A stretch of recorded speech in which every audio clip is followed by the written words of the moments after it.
My name is Michael. I'm with OSV and Infinite Books. I write online under Liberty. I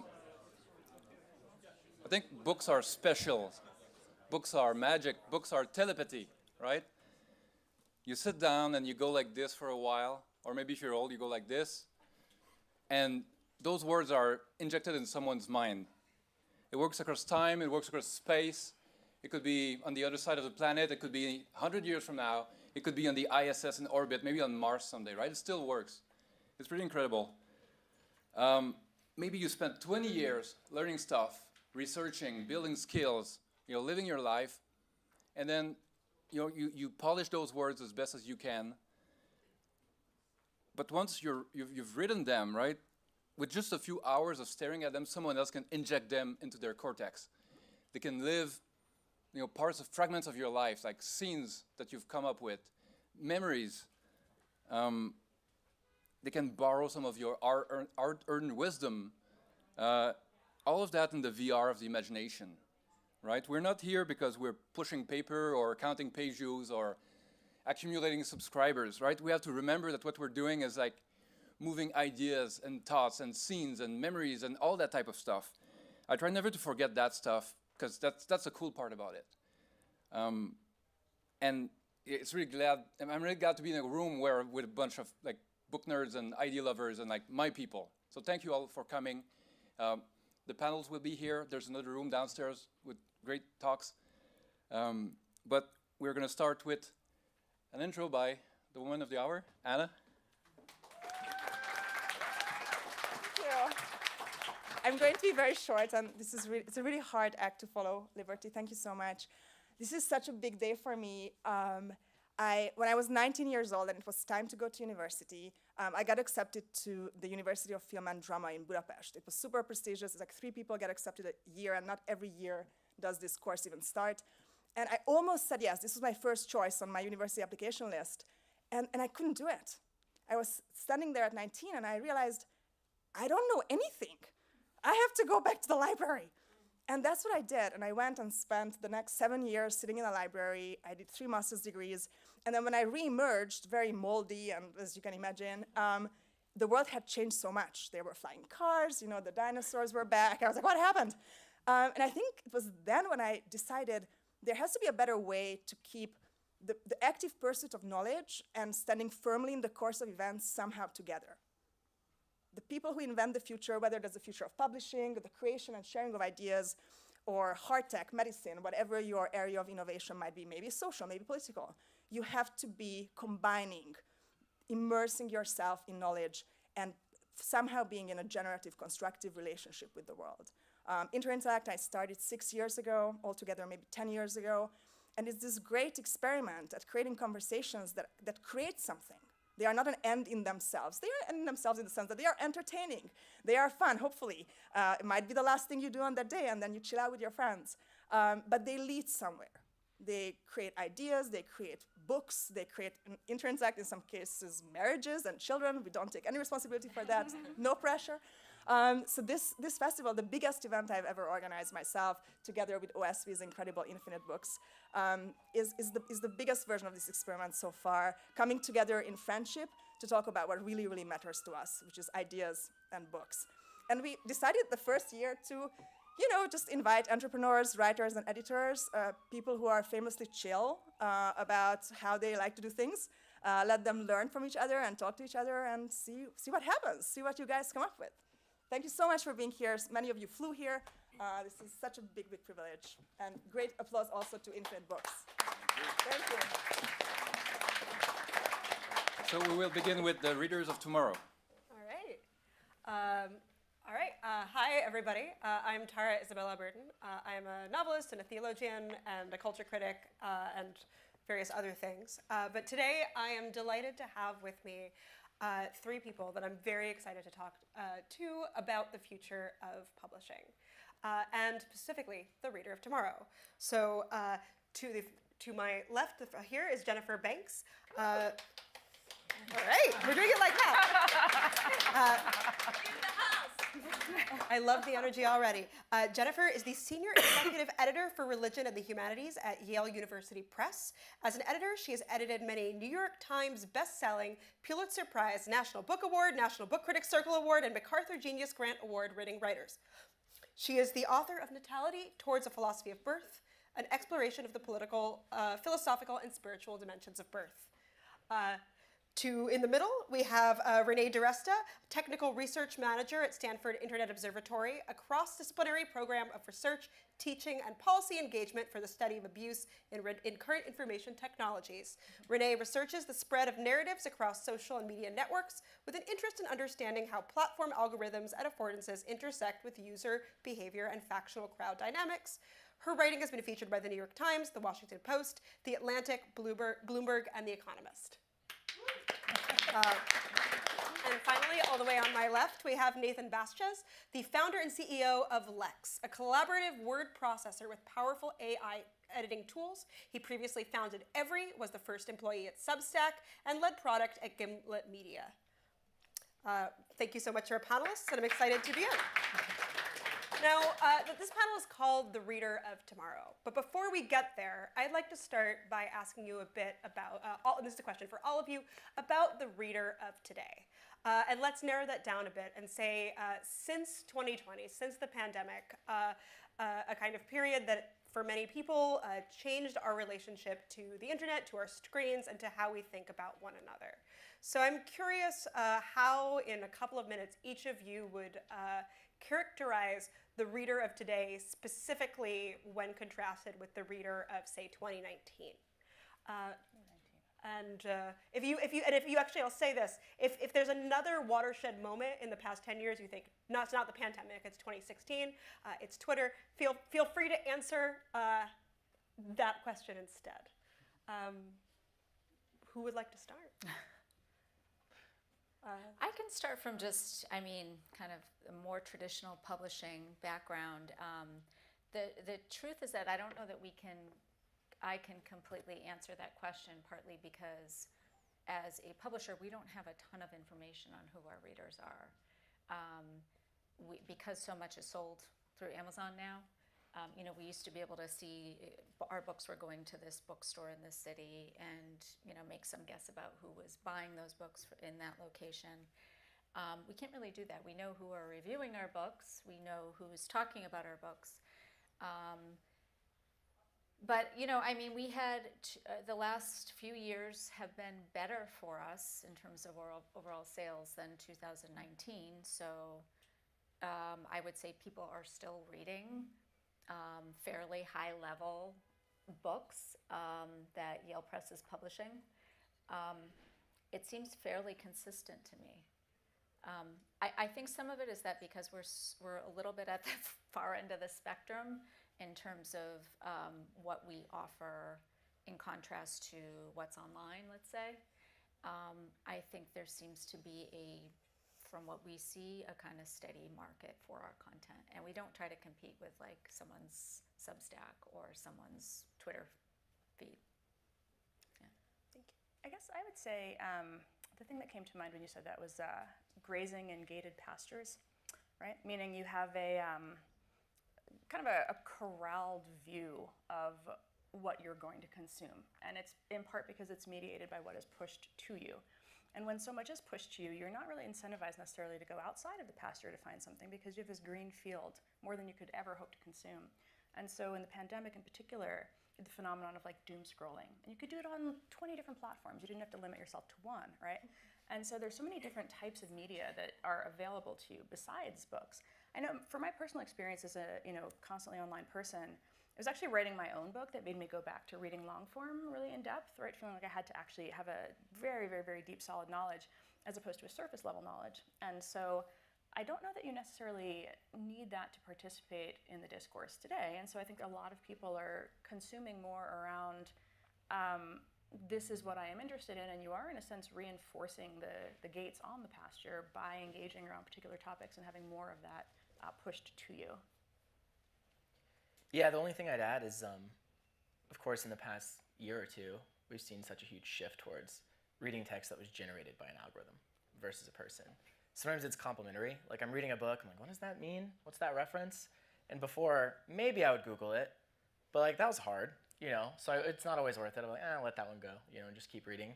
But now it's like a lot easier. So I feel like I'm learning a lot faster because the sort of friction to just sort of, you know, whatever, double clicking on a thing has gone down so much. And even it still will, I think, a lot with like formats of the future. Like when this thing is built into Kindle or whatever else, like it'll just make it that much easier. And then on this sort of like fiction side, I mean, the growth of stuff like character AI and whatever else, or like you can even get into the sort of, is how big of a difference is there really between like a romance novel and a sort of AI significant other?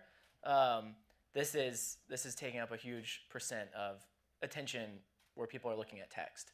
And so if you just take reading to be books, then it's like super stable, I think, and there's always going to be demand. If you take reading to be consuming text to learn, to be entertained, to escape, then it's like, I think this year and the past like year or two has been like the biggest change in a really long time. So I'm excited to get to AI a little bit later in the conversation. But first I want to touch on something that I think is sort of contained in each of your answers, which is the difference between content as a kind of phenomenon and text as something that we read for its own sake. And I'm certainly conscious, as a writer, the degree to which even my own books sometimes feel part of perhaps a portfolio career. You'll have agents talk about a book as a calling card, as a way to get speaking gigs, or as a way to get kind of particular positions. On the reader side, it seems that often that there's what is the difference between reading a book and participating in a discourse around a viral article from which the book is drawn, so on and so forth. So I guess I want to ask each of you a multi-part question, answer whatever part you can or will. Is there a meaningful distinction between content and a quote-unquote real text? Should we be making that distinction? And if we are making that distinction, what is the best way for a publisher to ensure that the work that they put out is a kind of work that is for itself, rather than a means to an end in a either economic cycle or a discourse cycle?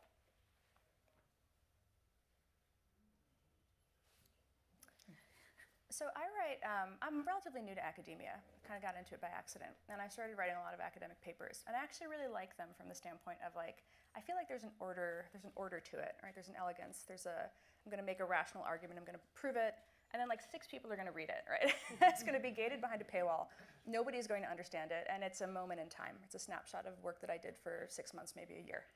And so, I started writing for The Atlantic, right? Because I wanted to convey to the public what I was seeing, and I wanted to do it in a very particular way.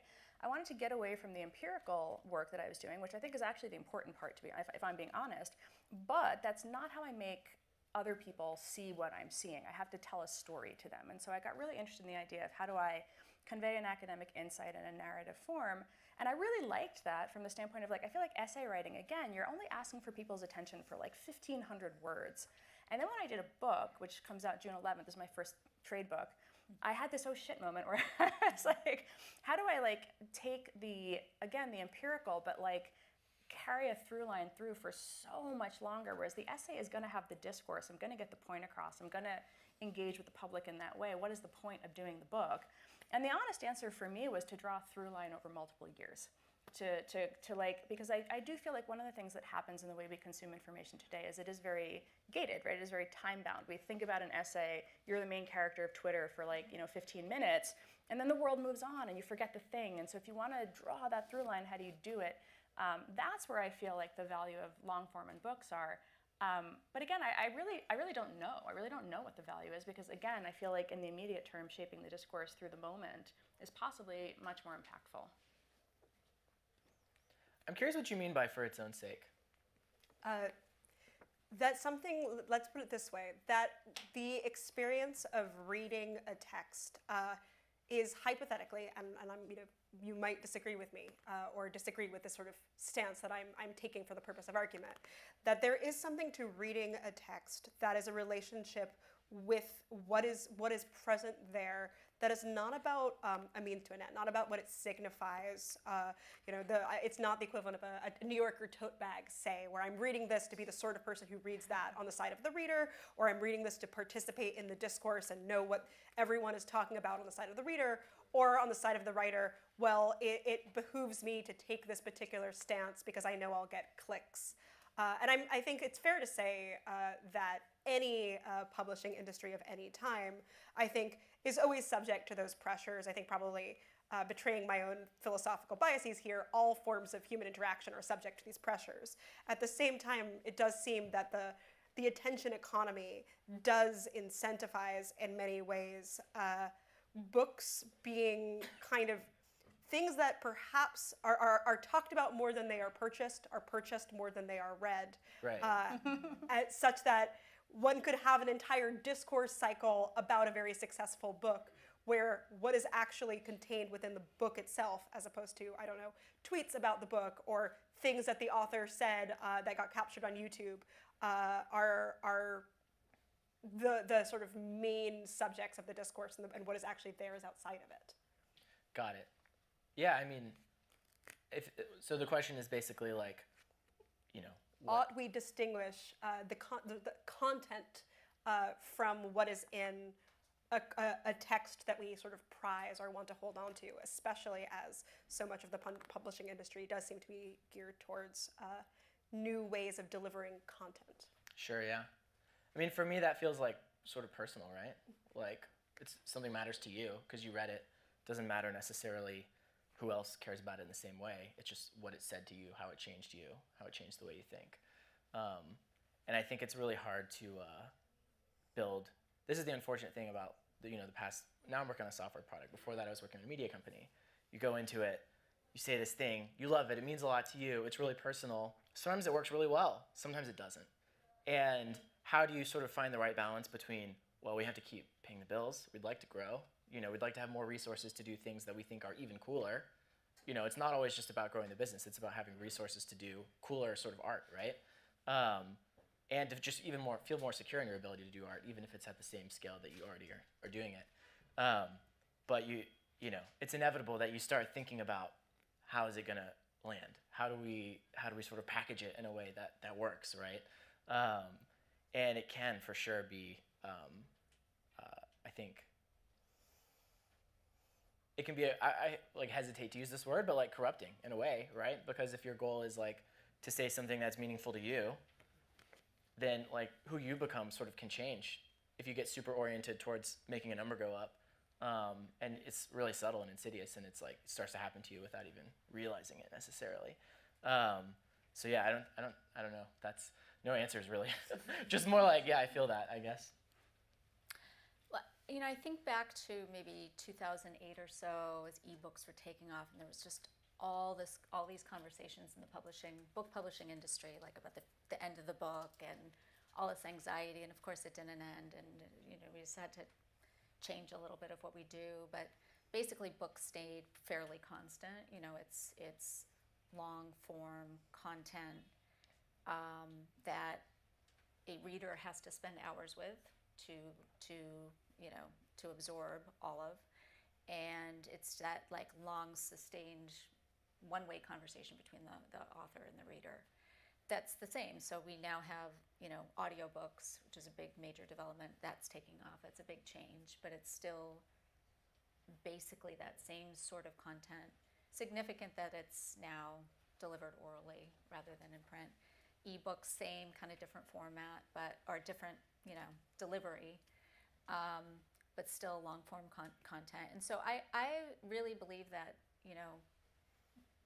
book publishers, at least, I won't speak for other kinds of publishing, there has to be a belief in that content and in that kind of interaction between reader and writer. I think sometimes, we get into this reverse sort of relationship where, I hear about editors going and seeing like who has a huge Instagram following and then trying to turn a book out of the Instagram account. And maybe that works in certain parts of the industry, but I think just for me, and if this is somewhat of a luxury of where I am, where I can do this, I don't have quite the same commercial pressures as a big, you know, New York publishing house. Although I do have commercial pressures, contrary to common perception. But it's just to stay focused on what we do, which is like, you know, books aren't going to survive if the quality of books goes down. Like the people who are making them have to actually believe in that content. And so a lot of my authors, including my best-selling authors, almost none of them even use social media, which seems crazy. Like people don't believe me when I tell them this. I've had 2 books in the last week like go completely viral, go to the in the top 1,000 of books overall on Amazon. Neither of these authors aren't anywhere near social media. It's that they developed content that was important and had something to say to the culture. They said it in a long form that, you know, it got sucked into the discourse, and some of the ways people were engaging with it I thought was kind of superficial. And when that happens, it's good because it impacted the readership, and I see people buying the book, and that's great. But I don't think that was the intention. Was that a 5-minute warning? All right.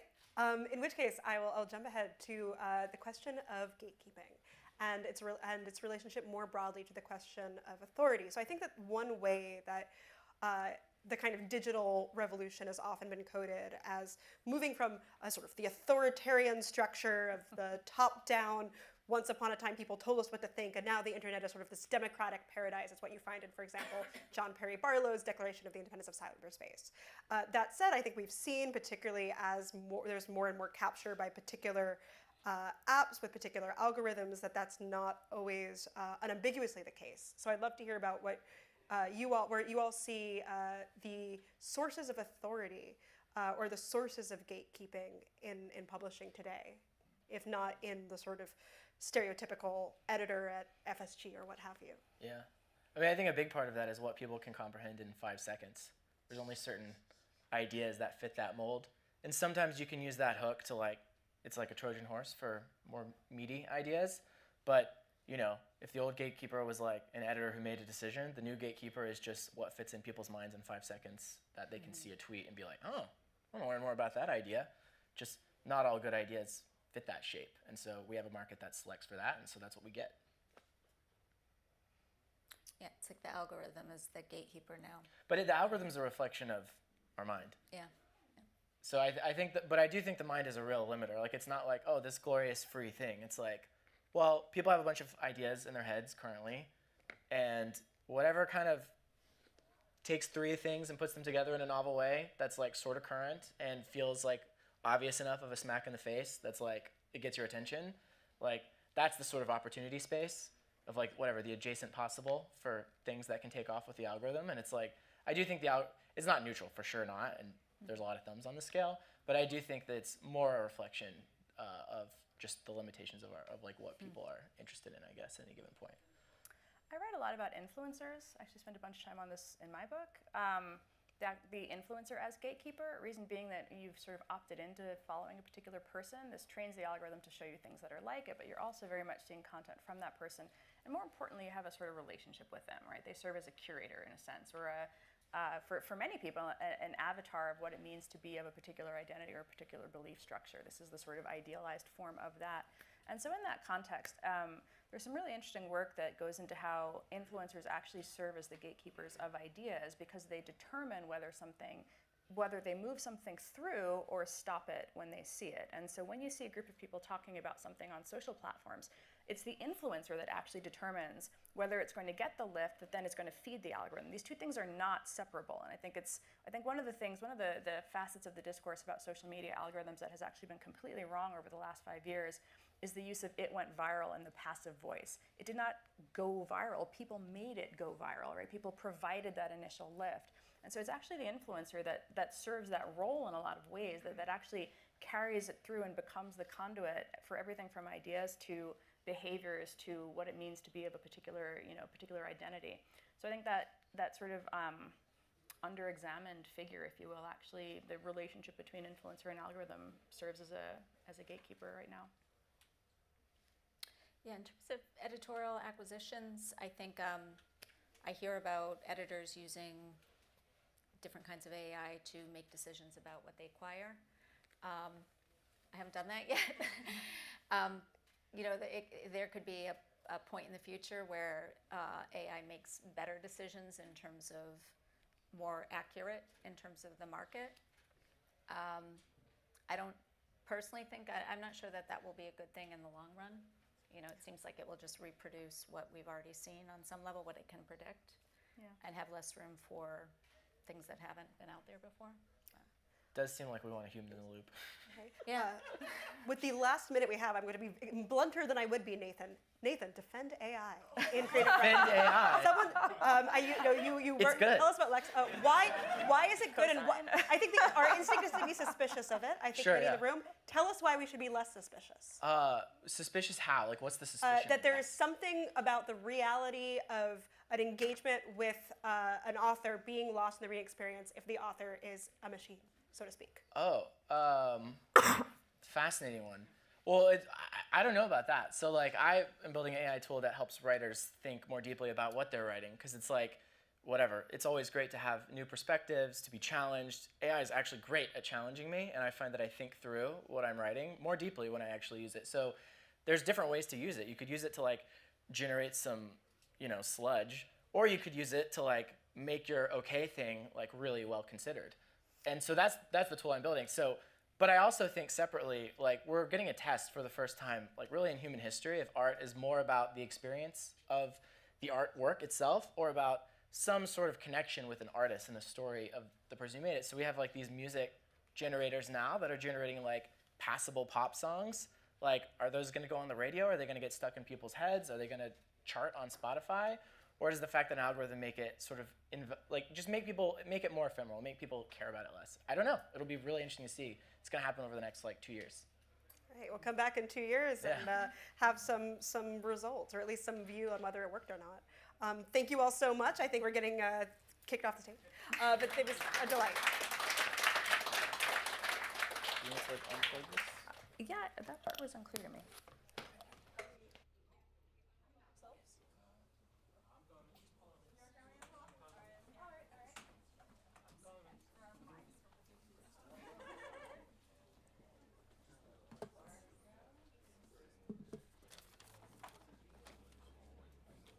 Thank you, everyone. Next is the panel on independent publishers, but I want to remind you that there's a room downstairs too. You can explore. Don't feel bad. There's great talks there too. It will take just a minute with Jimmy Sony moderating, Sia Leewood, Jesse Finkelstein, and Eric Jorgensen for independent publishers.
Good to go. Hi, everyone. Thank you all for being here. Thanks for the intro, Michael, AKA Liberty. I still never know whether to call you Michael or Liberty. This has been one of the great challenges. Michael and I connected because he put a link in a forum about a book of mine, and I sent him a note on that forum, and I got to know him as Liberty for many, many years.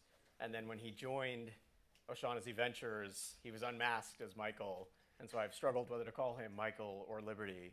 It's actually an interesting thing because I feel like a lot of the conversations in this room have started with oh, I follow you on Twitter. Like, oh, it's great to meet you in person, which is an experience that I think is actually great. It's like I have met you in person, had not met either of you in person until today.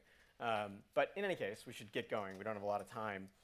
This is a panel on independent publishers and publishing. We're going to get into what that means. But from my perspective, my name is Jimmy Stoney. Two hats.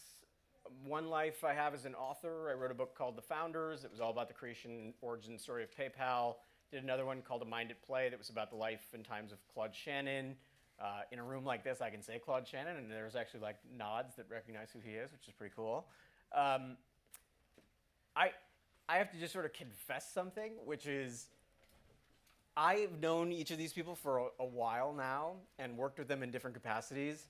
And we had a conversation outside that, like, we basically started doing the panel out there. So I hope we can just recreate it out here. But let me just, like, what I'll say about each of these people is I hope that everybody in this room has the opportunity to work with one of these three or all three of them. They are phenomenal at what they do. And I've worked with them. So this is not, I've like actually worked with each of them in some capacity or have worked with authors who have worked with them. And so I just hope you all get the chance to work with them. They're amazing at the craft of creating books, writing books, producing books, promoting books.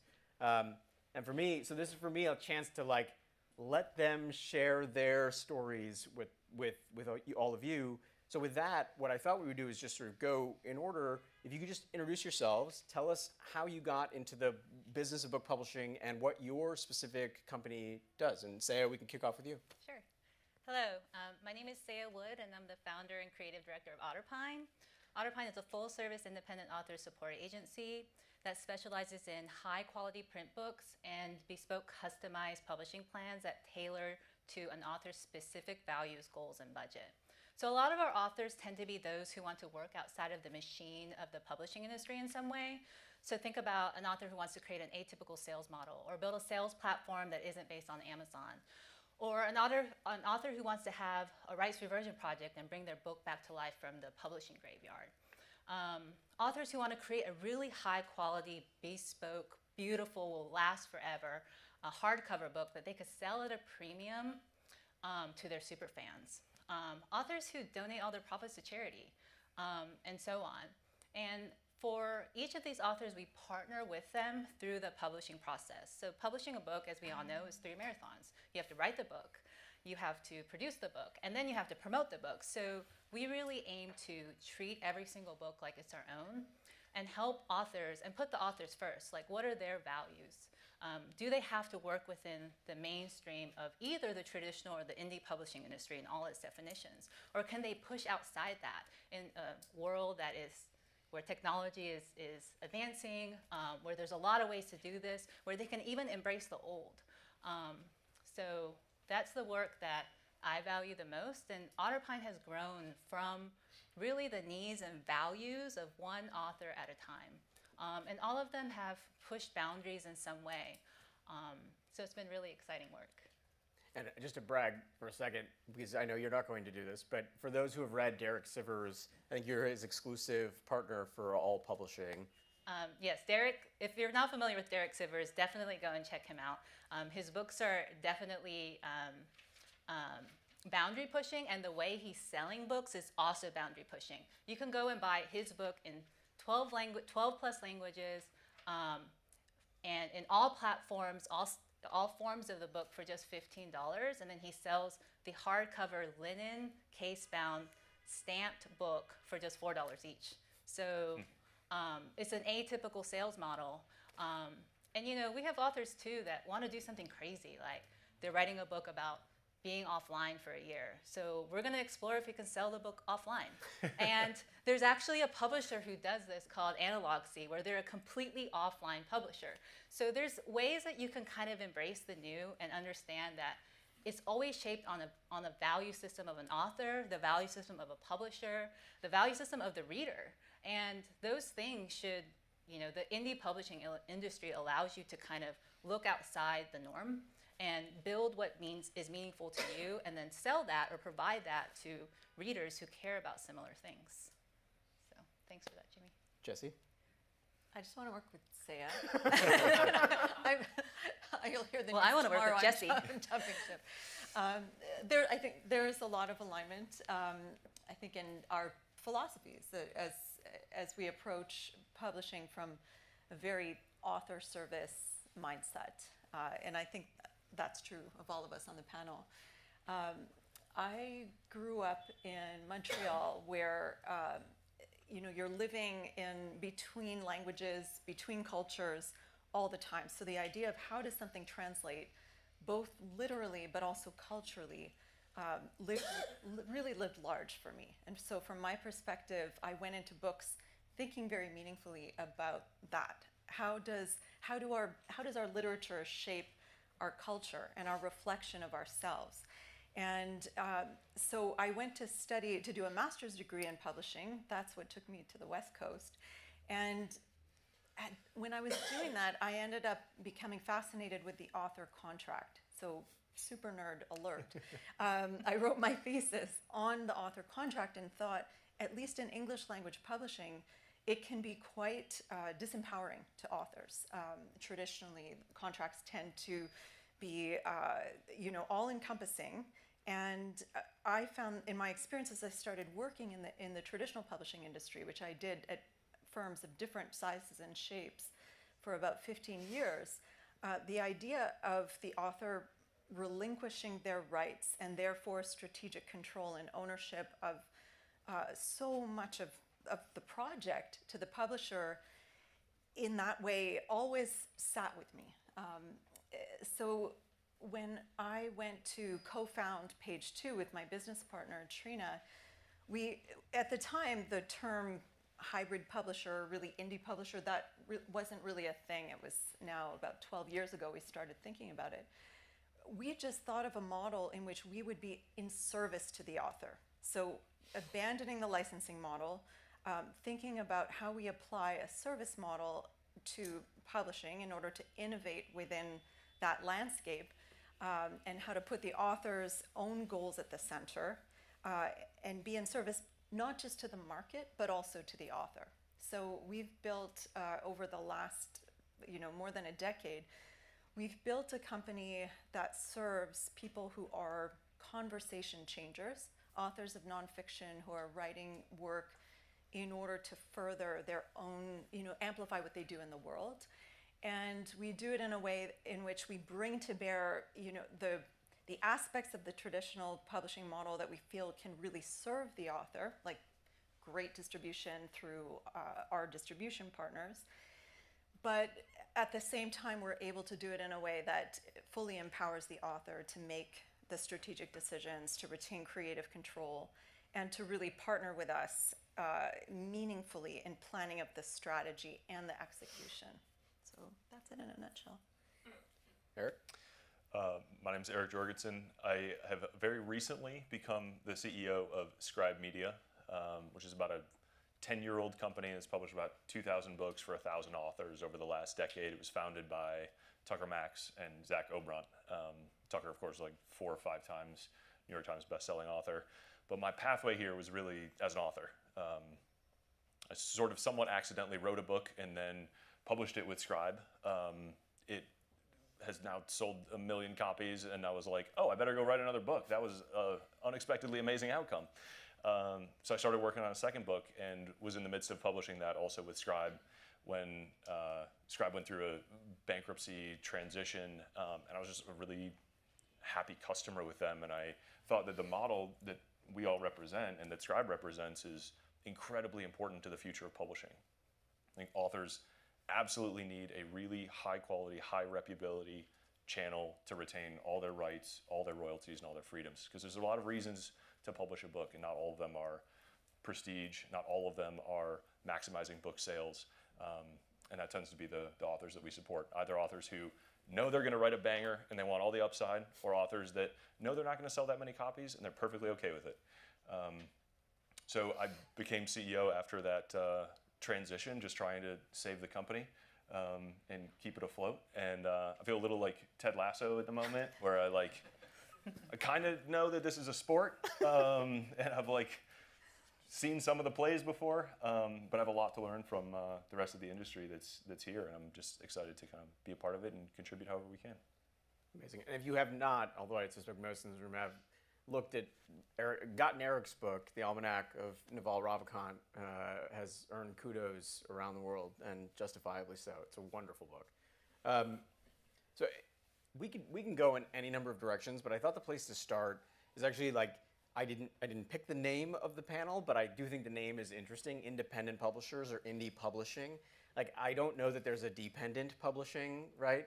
But there is traditional publishing, and then there's hybrid, and then there's this and that and the other. So I thought we could just talk a little bit about how do you see yourselves as, like, how do you define your own businesses within the context of what publishing is in 2024? Go ahead. You want me to start? Yeah. So independent publishing means a lot of things.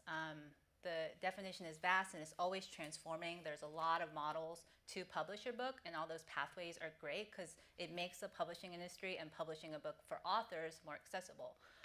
So for me, I consider myself an author services company, but there's also independent presses, which don't really align with their definition is also independent publishing. There's the hybrid publishers where they share royalties with authors, but the author still has to pay for their production. So the definition is evolving.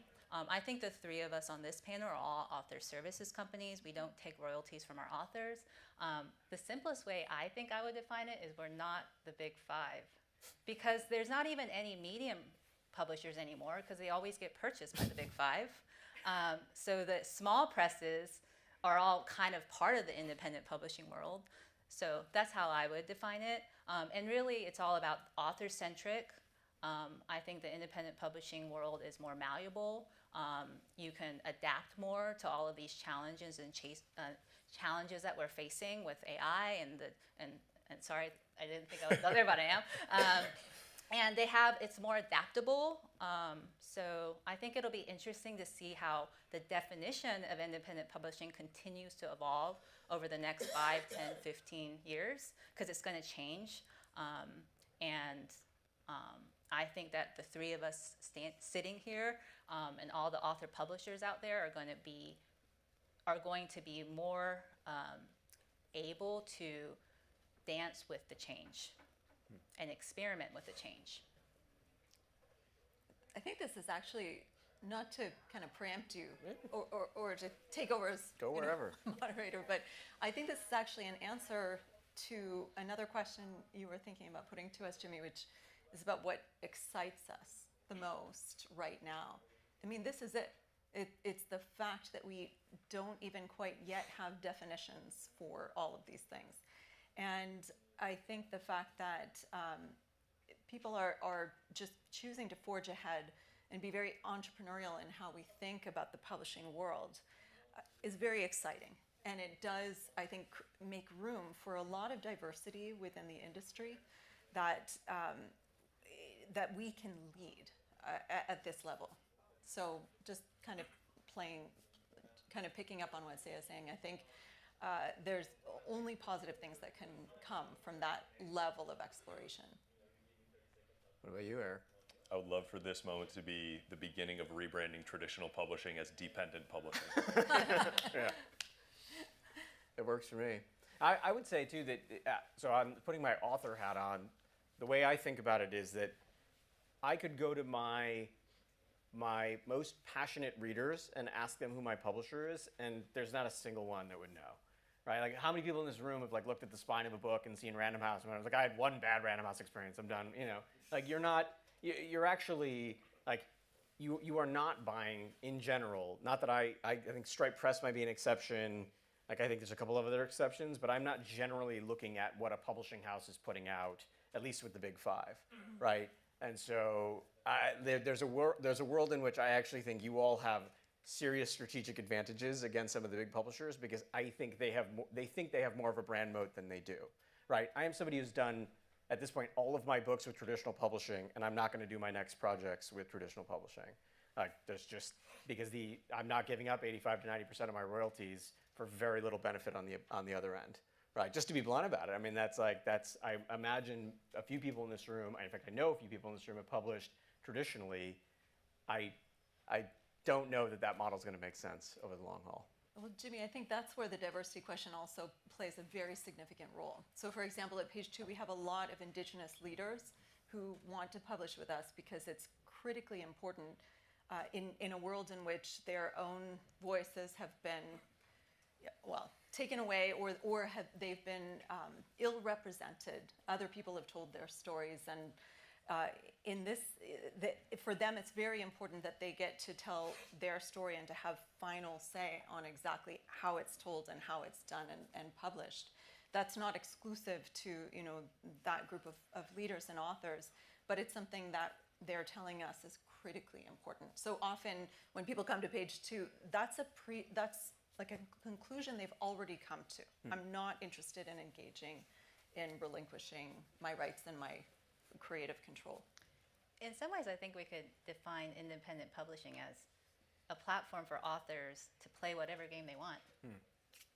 Because an independent author can choose to play the game of getting on the New York Times bestsellers list. They can play the Amazon algorithm. They can decide that we're not going to worry about the traditional distribution model because we don't want to give up 50 to 65% for brick and mortar space. Or they can invent their own new game and experiment with that. So the definition will evolve, but I think the autonomy of being able to creatively choose how you sell your book, how you write your book, how you design your book, and how you promote your book, that's what's exciting about it. So I do want, I'm going to go to another question, but Eric, I want you to talk about what you did with Almanac, specifically making it free. Because that is, like, it was a bold decision. I'm sure it was risky. I'm sure you thought about it. I actually have never asked you about it, but I've like admired it from afar, because if I went to Simon & Schuster and asked them to do that, I think their heads would explode. So I'm really curious for your thinking around that, because I think it ties to this question of autonomy. But yeah, I don't want to take too much credit for it, because it was actually a condition of Naval's in writing the book. And I don't know if he was prescient or protecting his reputation, but there is material in the book that says, if anyone wrote this something to get rich, don't read it. And so he's like, I want to make it very clear that I am not writing this book, like I'm not endorsing this book, I don't make any money from it, and I want the information to be freely accessible the way everything that he's given to the internet has been.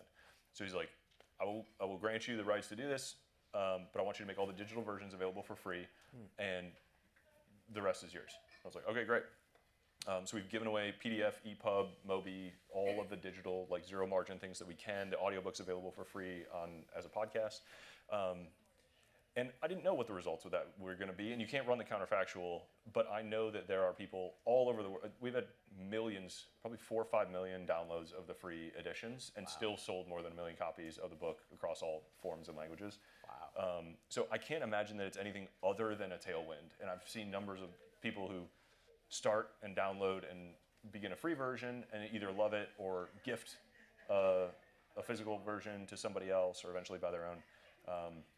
But as you point out, like, the author freedom matters the most, and there's a lot of models that are going to work. And for a lot of authors that are trying to drive an outcome, whether it's credibility or higher speaking fees or selling their business or buying other businesses, like, what matters is that people read the book, not how much they make on the book itself.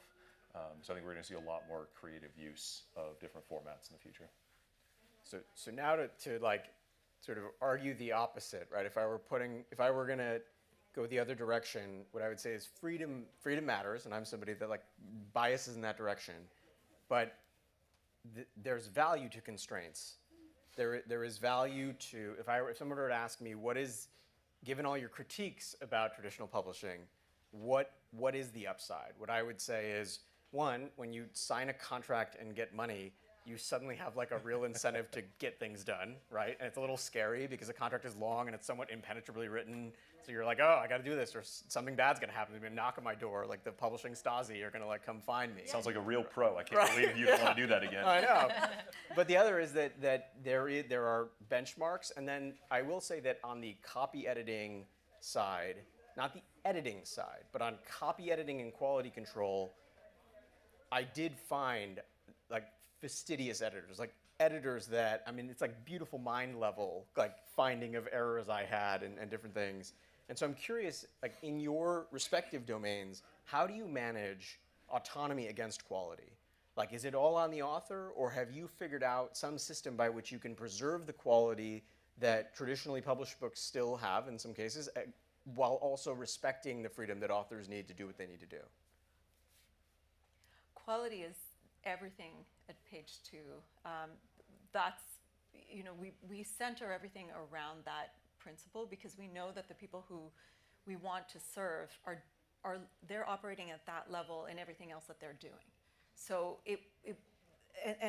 so we built a company that would operate at that level, even to the extent that I think goes way beyond what you might find at a traditional publisher, because we have the ability in a service model to tune into certain things that I felt I couldn't in traditional publishing. That level of customization that Sayed talks about, and I believe Eric and his firm would represent as well. So I don't think you have to sacrifice quality at all. It's just about finding the right partner, doing your due diligence to make sure that that partner works at that level. You would find, I think, in all publishing models, you find people who operate that way and who don't. So the 4 of us could write a book together on this panel, and we could have it on Amazon by tomorrow. So will it be good? No. But do people do that? Absolutely. We see it all the time. And it's always shaped by values. Now we're the same. We focus on creating high quality books, high quality print books. We think about things like the paper we choose and the color of the ribbon and the size of the ribbon, and we want our books to be sewn. And these are things that are important to us. So it's about finding the authors where that's also important to them.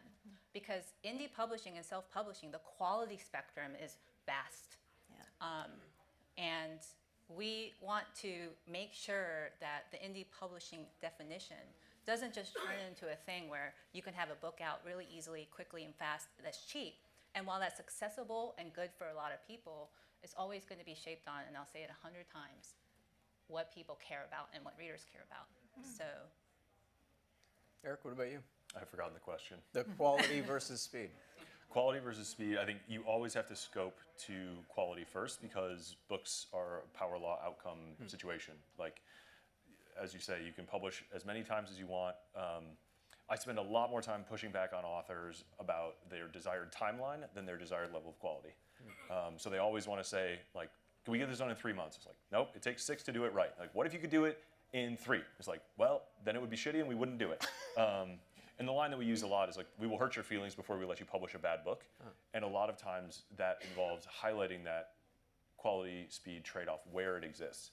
I'll say in the exciting now that we live in of publishing and everything that's changed between digital formats and fast publishing and print on demand and Amazon, and there are subgenres, I suppose, of book publishing that are really challenging that. And there's authors who are publishing literally a book a month in romance fantasy, and it's almost like serials that are distributed as books in digital only, or just in really kind of slapdash formats. And those readers don't seem to mind, and those authors are thriving. And so I think there is room for a lot of different decisions on that.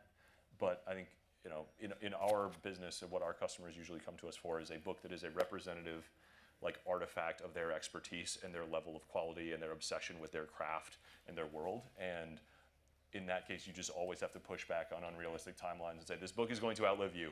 It must be excellent. If you make a shitty book, it will not achieve the results that you want it to achieve in your life. So please just hold your breath for 3 more months. I promise you it will be worth it. How many 40 years. How many times do you have that conversation every month? Oh, almost every conversation I have with every author. Me too. Right? Also because they're entrepreneurial, they tend to be moving fast in other parts of their lives. We worked with an amazing woman who's an engineer at Google this was actually a rare children's book that we did because she wanted to publish a book about girls in STEM. And so you can imagine how quickly they move and iterate. So we built an iterative publishing process where she'd say, give me 4 different colored covers next week in 5 different variants, and I'm going to go test them all through whatever Google's impenetrable system was. And so we were just like racing to keep up with her. That was a unique project, but in general, no, I think book publishing tends to be, there are exceptions, right? If you're racing out to get a political book out or in time for an election or whatever, then that's a strategic reason to move quickly, and then you do. But in general, for the kind of work that we all do, it's meant to be evergreen. It's meant to be a legacy project of any kind, something that is going to stand the test of time, and it's different from any other medium, right? It's beautifully different. And so I think it's like the slow food of media, right? It serves its purpose, that attention to craft and detail. So slow isn't even really the word. It's about being able to be deliberate. Absolutely, yeah. I've been given a little time signal, but I'm going to try to squeeze one more question in before we finish up. I hope you all stick around and get to chat with these people. I have the good fortune of when I email and Zoom and text with you three, like this is what we talk about. So this is just like a Tuesday for us, right? I did want to ask, one of the places that has always interested me is foreign rights, foreign translations, and foreign editions of my book. In an opaque industry, this is one of the most opaque parts of the industry. And I'm still like random royalty checks will show up with inscrutable characters, and I just am like, okay, right? So I'm curious how the three of you think about all matters international, particularly because I know your authors are based all over the world. Like Jesse, you're based in Canada. You're publishing American authors, right? You described your example with Derek and the multiple translations. So if you could just each riff on that, and then Michael, I hope that doesn't overstep the bounds. I have to answer this really fast. Nah, so KDP and we're in the slow food movement. You're good. So KDP has made the challenge of international distribution easier through the POD model. So that's one thing. But you're talking and just specifically explain about, what KDP is for some KDP folks. is Amazon Kindle Direct Publishing. It's what I was talking about with the four of us can write a book and have it on Amazon overnight. That's how we would do it. And it's made the challenge of getting books in any language across the world easier. But the act of translation rights, it's tricky. So this is one space where you can use DeepL, you can use translation AI, find a translation editor, have it translated, and do it really well. But then how do you sell it? How do you know how to sell to the Spanish market? How do you know how to sell to the German market? And in some ways, Amazon solves this problem in that you can use automated ads to help you do that, but it's still a challenge, right? So you can then work with the translation agency, overseas rights agency to sell translation rights of your book, but then what happens to that? Is the quality going to be good? Is the quality going to be good? You don't know how. And this is where I would love to talk to you more and talk to people here more about how can you modify the overseas licensing contract to make sure that we put out books that meet this quality bar while also allowing you to present your books into a new space, or do something like what Derek Sivers did, which is you just do the work to do the translation yourself and make it available. I don't think it's going to be very long before you can buy a book in all languages on a platform and read it whatever language that you want, which is going to make books more accessible to a brand new market. The developing countries that don't have access to our books, and so on. But I would argue, too, we have to think about how we can make more voices in other countries accessible in other languages as well, like the work that 2Cs is doing. If you've heard, not 2Cs, sorry, 2 Lines is doing. So, sorry, I was all over the place with that question. Okay. But, yeah. So we work in partnership with a translation rights agency, and this is something that's part of my own core expertise. I sold foreign rights for a long time, and it is a weird, opaque corner of the industry. It's absolutely true. There's a great recent, I think it was a New York Times piece where a reporter just went to the London Book Fair and kind of talked about how insane it was that people from the industry just fly in and run around a trade fair meeting with each other every half hour, on the half hour, pitching. That was me.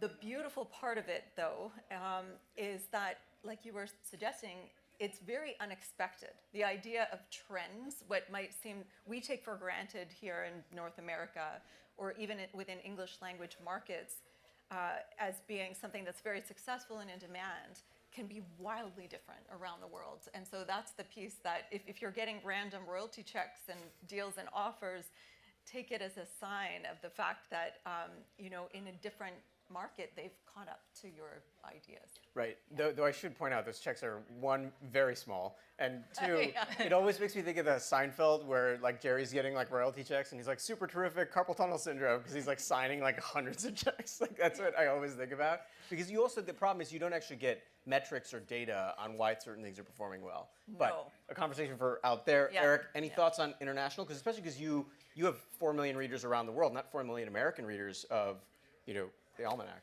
Yeah, Almanac's been translated now, I think, or in progress with like 40-some languages. So just bizarre checks and wild experiences. I feel you wrote like an Eevee Pokemon, and then like you see all the things that different countries and different publishers like do with what they think your book is, and all the wild, like, it is really an adventure. I honestly, like, I was told early on, just write off all your internet. Like, assume you'll make no money and have no control and no one will do anything that they promise, and like, you will never be disappointed. And I was like, okay, great. So I just view the whole thing as like watching a highly amusing TV show that I happen to catalyze. And I try to coach authors to do the same, and it doesn't always work. I think, though, that the independent publishing world is more aligned to be able to make it less opaque. Well, a conversation to continue out there. Thank you to my 3 panelist friends. Again, I hope you all get the chance to work with them. They're amazing, and I hope we can all connect out there. Hopefully I didn't run way over time for you all. Thank you, everybody.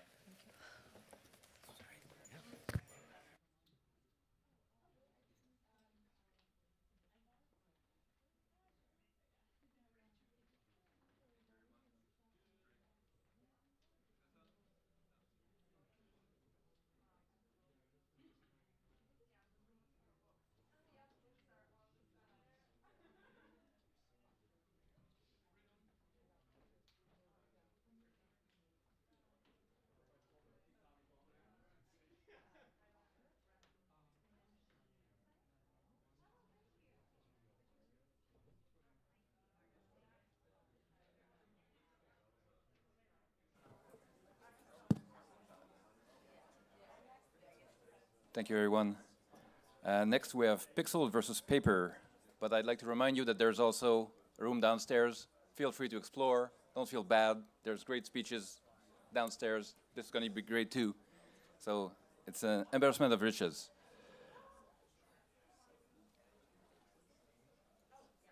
Yeah.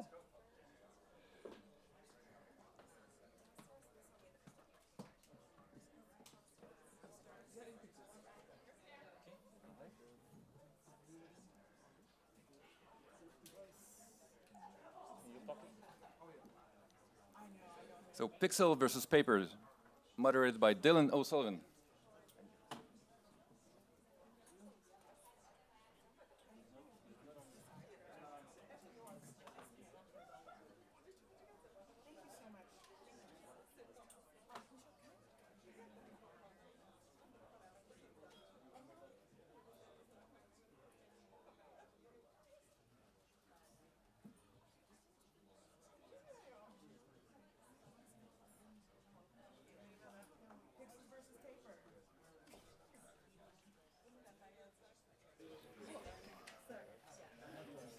Okay, everybody, welcome. Thanks for coming. I could begin with a spiel about my thoughts on the future of publishing, but 1, who would care, and 2, I don't know. I care. Luckily, we have 3 esteemed panelists here who can help us through that and shine some light. They have so much going on, I had to write it down. So Shadi Hamid is a columnist and editorial board member at the Washington Post, author of The Problem of Democracy, and co-founder of Wisdom of Crowds, a podcast Substack community centered around geopolitics.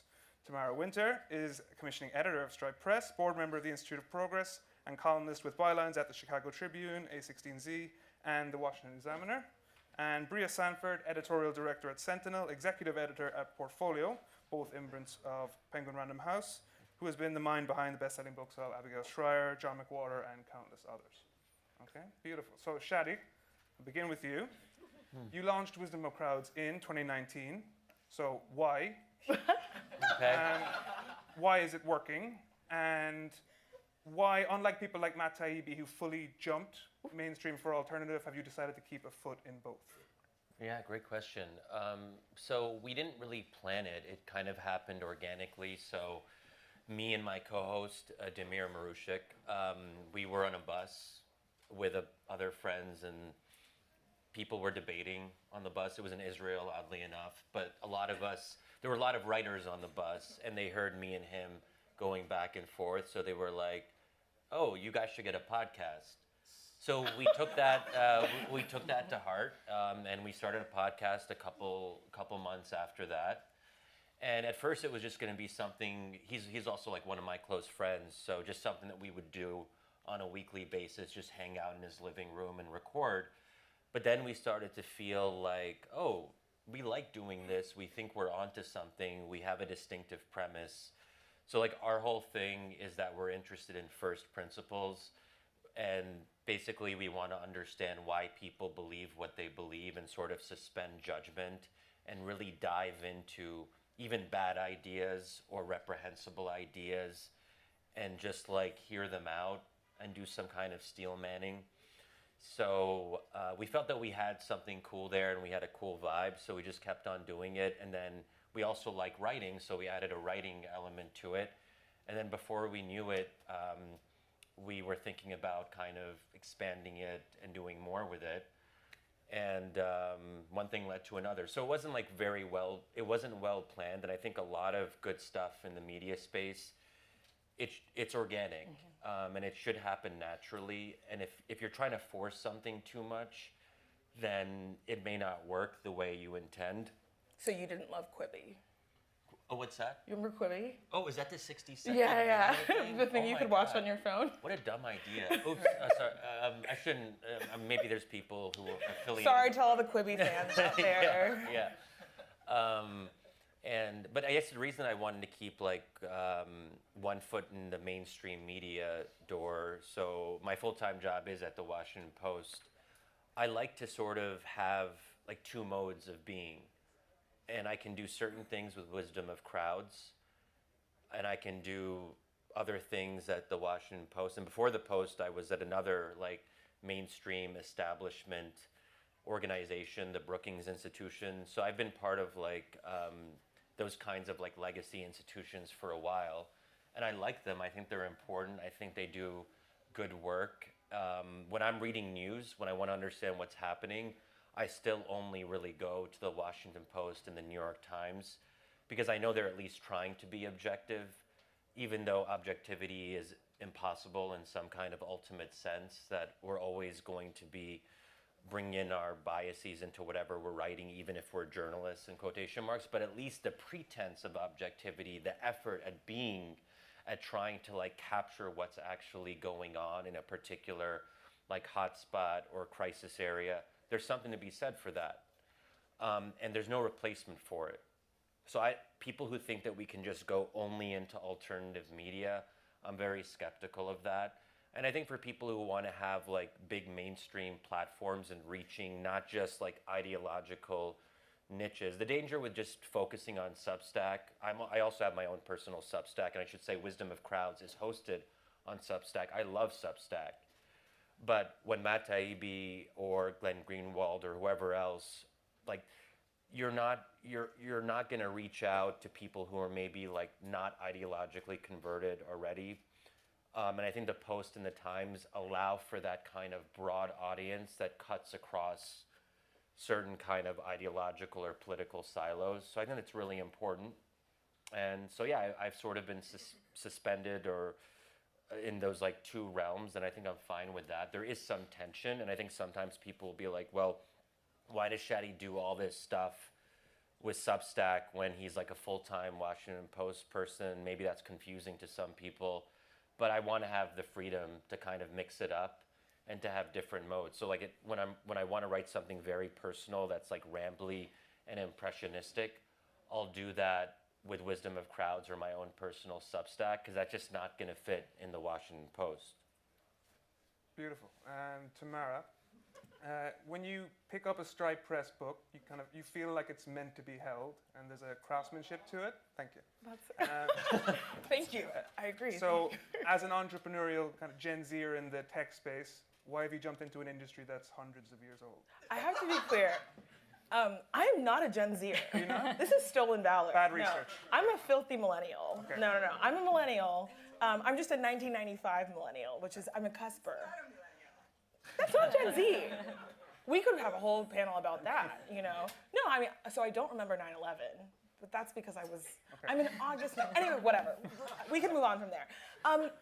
You know, I've always loved books, and since I was a child, my background is in policy, so I've been a Wisdom of Crowds listener since the beginning. Really? I also loved Demir at the American Interest. Oh. So yeah, back. Oh, cool. Yeah, so the real surprise is actually working in technology, and not so much coming to book publishing. And you know, I guess I'll take the first part of that question first. I think that the ideas contained in Stripe Press books would be valuable, even if they were just even if they had no covers. But we think that the book should have an outside that we think is worthy of the quality of the ideas contained within them. And we do that, one, because we can, but two, because we think that if you publish anything, if you create things, if you're a person who brings things into being, I think Tim Ferriss said this, but it stuck with me and I really liked it. You have a responsibility not to add to the amount of clutter in the world, whether that's intellectually or visually, and that really stuck with me. And so that's why we try to make sure everything that we publish is beautiful.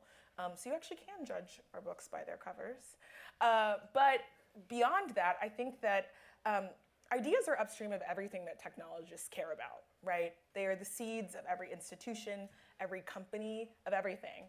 And what people believe about the world or don't affects what they build or don't build. And so I think, you know, this idea that sometimes I wish, and I think a lot of entrepreneurs do this, but sometimes I wish ideas were just like a little bit more prominent in the conversation within technology, and hence why you have a Stripe Press.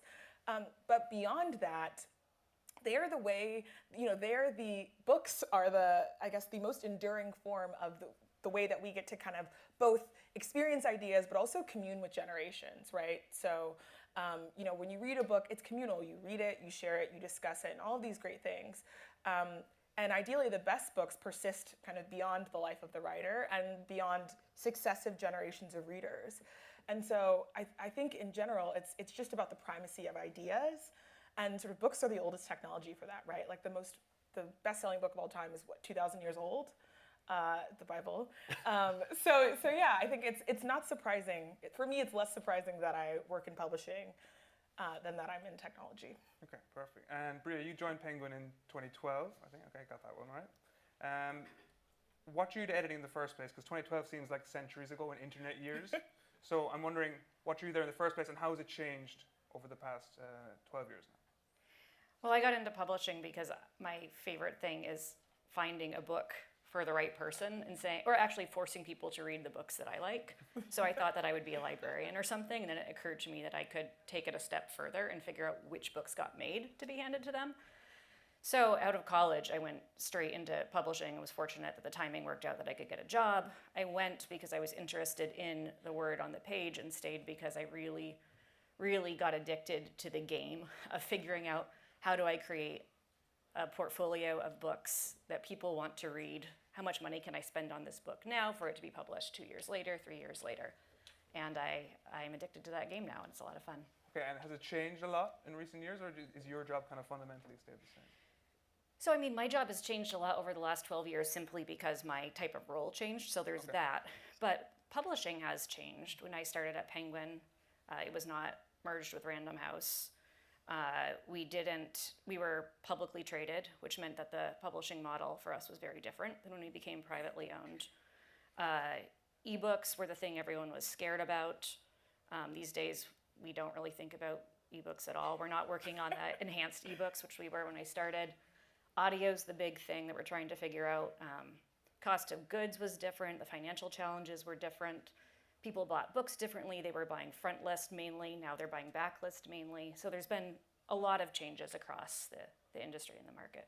Okay, and then we can cut to the chase and work backwards. But what's wrong with publishing today? And where do you see what you're doing in yourselves in the solution? Oh, goodness. Yeah, how are you going to fix this? How am I going to fix it?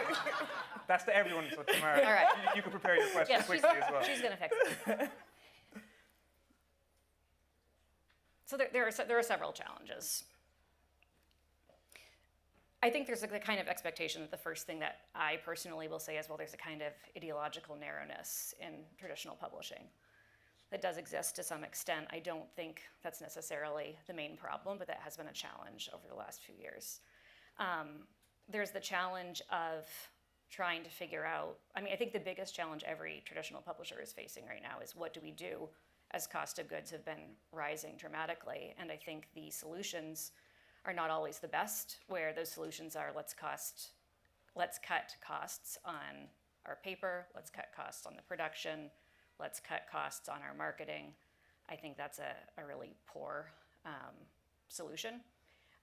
When there are lots of innovations to be had. I think then there's the other problem where people say, well, we'll fix this by we're going to really disrupt the editorial process, and that's how we'll fix it. And I think that often ends up with, there's a kind of cynicism and a kind of naivete to that kind of process that happens after that, and that ends up being a problem as well. So those are a few of the problems. Perfect, thank you. Tamara, She's going to fix it. What do you think? I'm definitely going to, no. I think I don't think I'm qualified to speak to everything that's wrong with traditional publishing, but I can tell you what I've noticed in working with authors via Stripe Press. I would hear that a lot from authors. I'd hear two things very consistently. One was at my, insert traditional publisher, I had to do everything. So I had to edit my book, I had to write it, I had to promote it myself, etc. Or at my traditional publisher, I wasn't allowed to do anything. So they couldn't make any of the decisions. And so I would say the biggest thing, and I really think that every sort of indie publisher says this, but I really mean it because we don't publish a huge catalog every year. The author experience is probably the thing that we're most concerned with, right? So if your biggest concern is making it to a bestseller list or just selling 5 zillion copies, we're probably not the right fit for you. Although increasingly we are. Poor Charlie's Almanac, I'm super excited, is a bestseller, but it wasn't actually our first one. It's Claire's book, Scaling People, before that was. So we are really focused, I think Kevin Kelly has this line, this great blog post, 1,000 true fans. We're really focused on talking to a specific group of people. It's not just technologists, although I think a lot of the people who are drawn to Stripe Press's books probably found us through Stripe. But anyway, so we're really interested in authors that are first and foremost concerned with idea proliferation. But then I guess beyond that, so one is like the author experience, right? We want them to have input on what their book looks like, what kind of campaign we're going to create around the book. For Charlie, Charlie Munger was 97 years old when we took Poor Charlie's Almanac, and for him, the sort of number one thing was that we made sure the book was freely available for anybody to read. So we created an entire beautiful bespoke website so that you can kind of read the book together. But beyond that, I think scale is a big thing. When your incentives are such that you need to sell as many books as possible a year, that obviously affects what you end up commissioning. It's more like a VC model, right? So you're signing a lot of things that you don't think will make money, and you're kind of always looking for your white whale, the thing that's going to make a ton of money. And for us, because that wasn't an immediate pressure, it means that we can be, sort of very deliberate with each author. So I'll publish about 2 books a year. I think at max, in a couple of years, we'll be doing 4 or 5 books a year, but it's never going to be the thing where I'm trying to maximize volume, because we really do take each author when we sign them. Even before we sign them, I spend a ton of time with authors. I want to understand what their goals are. So if you tell me, Anna tells me I'm publishing a book, I want to go be a visiting professor at Harvard, or I'm starting a fund and I want this book to kind of help me further those ends, or I want this book that has been beloved for years to just be freely available to anybody. I take that really seriously as the goal. And the scale is what allows us to do that. And then I think just having a healthy regard for experimentation. As Bria said, I think a lot of new publishers think that there's like a ton to be disrupted in the way of, no, you're fine, go ahead. Walk in with pride. There's like a ton to be disrupted in the way of editorial. I just don't think that, because I think when you start doing that, you end up with really mediocre books. And I hate that sometimes you see indie publishing or, and you were sort of getting to this, alternative ways of publishing. Sometimes I see them as synonymous with like lower quality because it means, okay, we're just gonna spend less time on fact checkers or whatever. So instead I like to experiment with like how the books get out there. So for example, Poor Charlie's Almanac, anybody can go and read the entire book. Soon you'll be able to go read the entire book in whatever language you like. But not only did we make the book free, we made it free with the audiobook too. So you can look at the website, you can read the book on the website, you can listen to it as you read. And we're working on this tool that will basically keep your page no matter what sort of digital format you want to look at. So, you know, I switch between my, you know, you're nodding. You switch between your phone, your iPad, your computer, whatever. I think you should be able to keep, like, it sounds very basic, but you should be able to keep your page that way. I need a digital bookmark of some sort. But beyond that, we'd think about the community. So even last year, I just decided we would host pop-ups. We didn't invent pop-ups, obviously. But since then, we've had about 5,000 people come see us in New York, San Francisco, Dublin. In a week, I'll be in Singapore, and then off to Sydney. We'll do Mexico City. And so just kind of bringing a community around what we're doing. And I know that that word can be kind of community. But I genuinely think that when you have large groups of curious, interesting people, if you can just create the social scaffolding for them, you don't know what can happen. And so I think ideally we can contribute more to this interesting scene of technologists, writers, authors, tinkerers, for lack of a better term, than just kind of the physical book. And so the books are a way for us to do that. So when I talked to my dad about what it is I'm doing, you know, this time last year was pop-up to pop-up. He was like, so you just open fake coffee shops around the world, and that's what they're paying you to do. But yeah, I think that healthy regard for experimentation is something that we can do too, because we sit within Stripe and we don't necessarily have the same incentives. Perfect. Shadi, what do you think? Yeah, so I'll just say as a disclaimer, I feel like I don't really understand how certain books sell, and I find it to be like a somewhat mysterious thing to observe from the outside. I'll just, you know, I'll sometimes look at the bestseller list or the top Amazon list, and I'll be like, well, I don't know a single person who would ever even think to buy this book. Who is the audience for this? So for example, like this book that people are talking about, which sounds like absurd on its face, like White Rural Rage. It just like, and it's now on the bestseller list. Like, who's buying that? Or like when Mary Trump wrote like the anti-Trump stuff. I have never had any like real impulse for like the anti-Trump like rage bait books, but there's apparently a massive audience for that. Who are these people? The resistance moms. Yeah, well, I guess they, yeah, so, the resistance mommies. So I guess what it means that I have to sort of be a little bit like humble and admit that I don't have any sense of how this works. I was actually just giving a talk the other week, and this young person came up to me afterwards and was very skeptical of like the Washington Post model. And she even said something to me like, well, you've been part of these elite institutions for your adult life. We wanted some red meat. You didn't give us red meat in your talk. And you were just very careful and calibrated. And she found this to be unsettling. But then she was like, oh, well, like, where do you get your news from? I was trying to like understand. And I guess we know people use TikTok, but she said that she doesn't read books. She reads podcasts where authors of books describe what their book is about. And that's how she knows what the books are about and can really have insight into their arguments by listening to podcasts or getting TikTok shorts of like whatever. And video doesn't make sense to me at all because I skim and I speed read, and I don't know how you speed watch. Like it's so ineffective. It's so inefficient. Who are these people who are like, I don't understand it. 2.5 speed YouTube watchers. Yeah.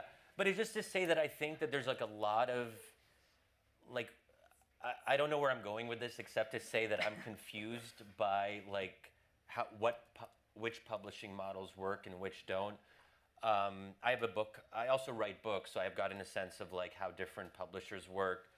So I've written 2 books with Oxford University Press, which is different, and then one with St. Martin's Press, and then next year I'm doing a Big Five with Simon & Schuster. I don't know how that's going to work out.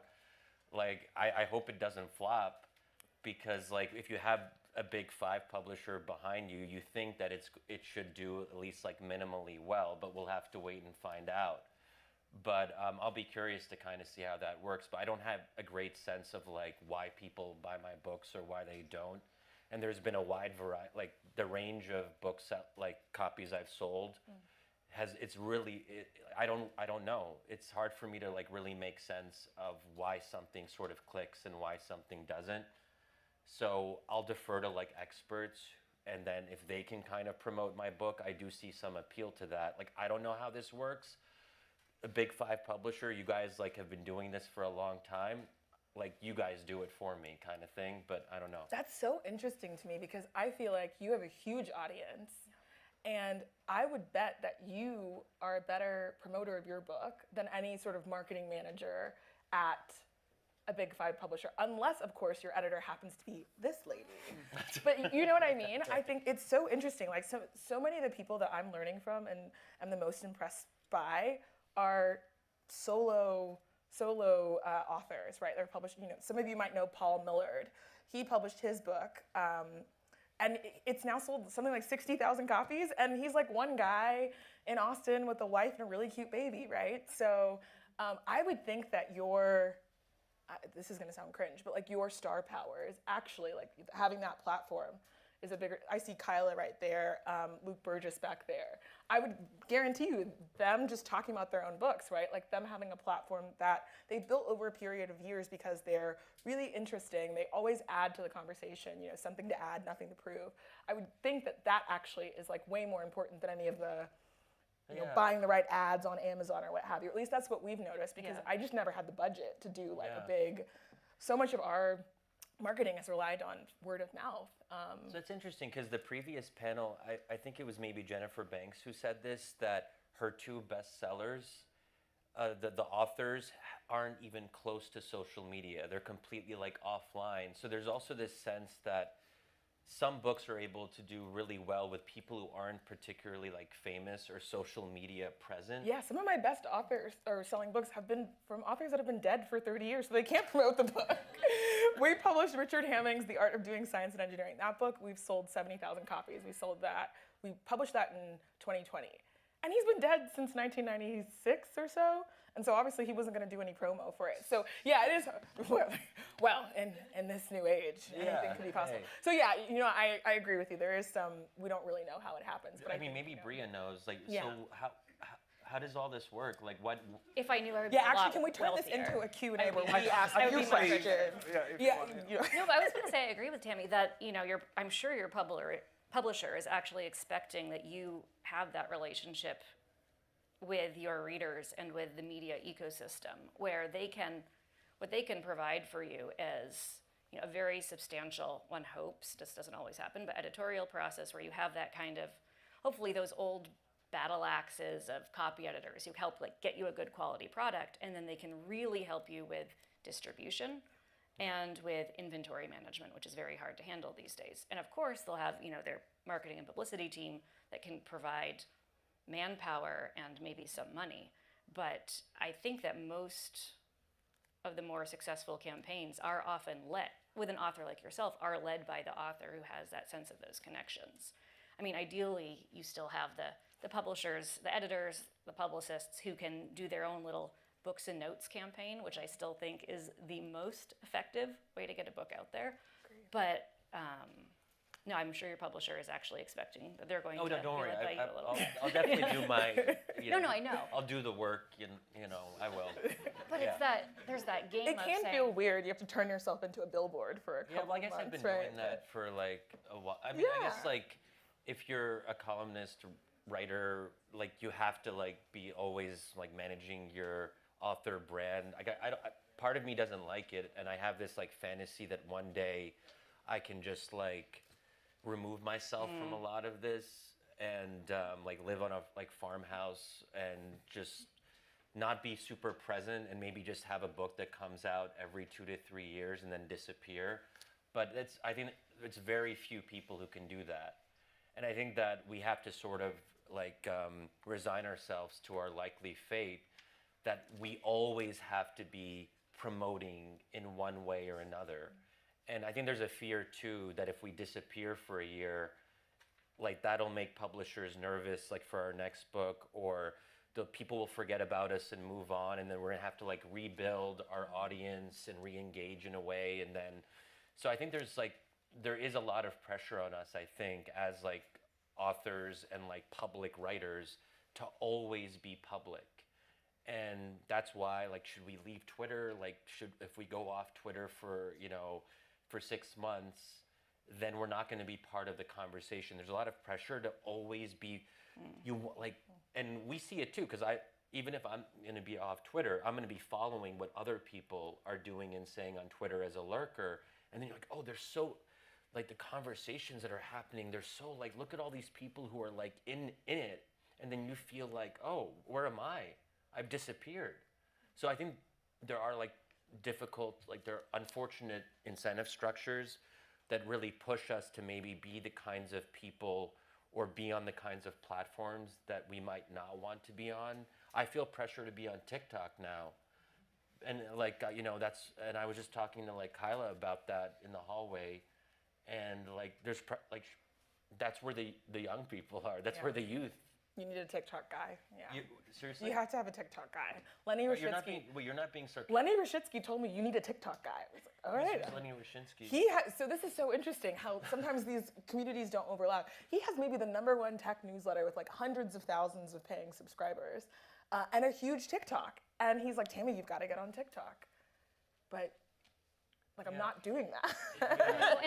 But there's also a question like, what's our goal as like, Yes. like I don't know if I want to be someone who, like, I guess I'd be fine, like, not having, like, the biggest audience in the world. Like, it's not the end of the world. Like, I don't have to have, like, everyone reading my stuff.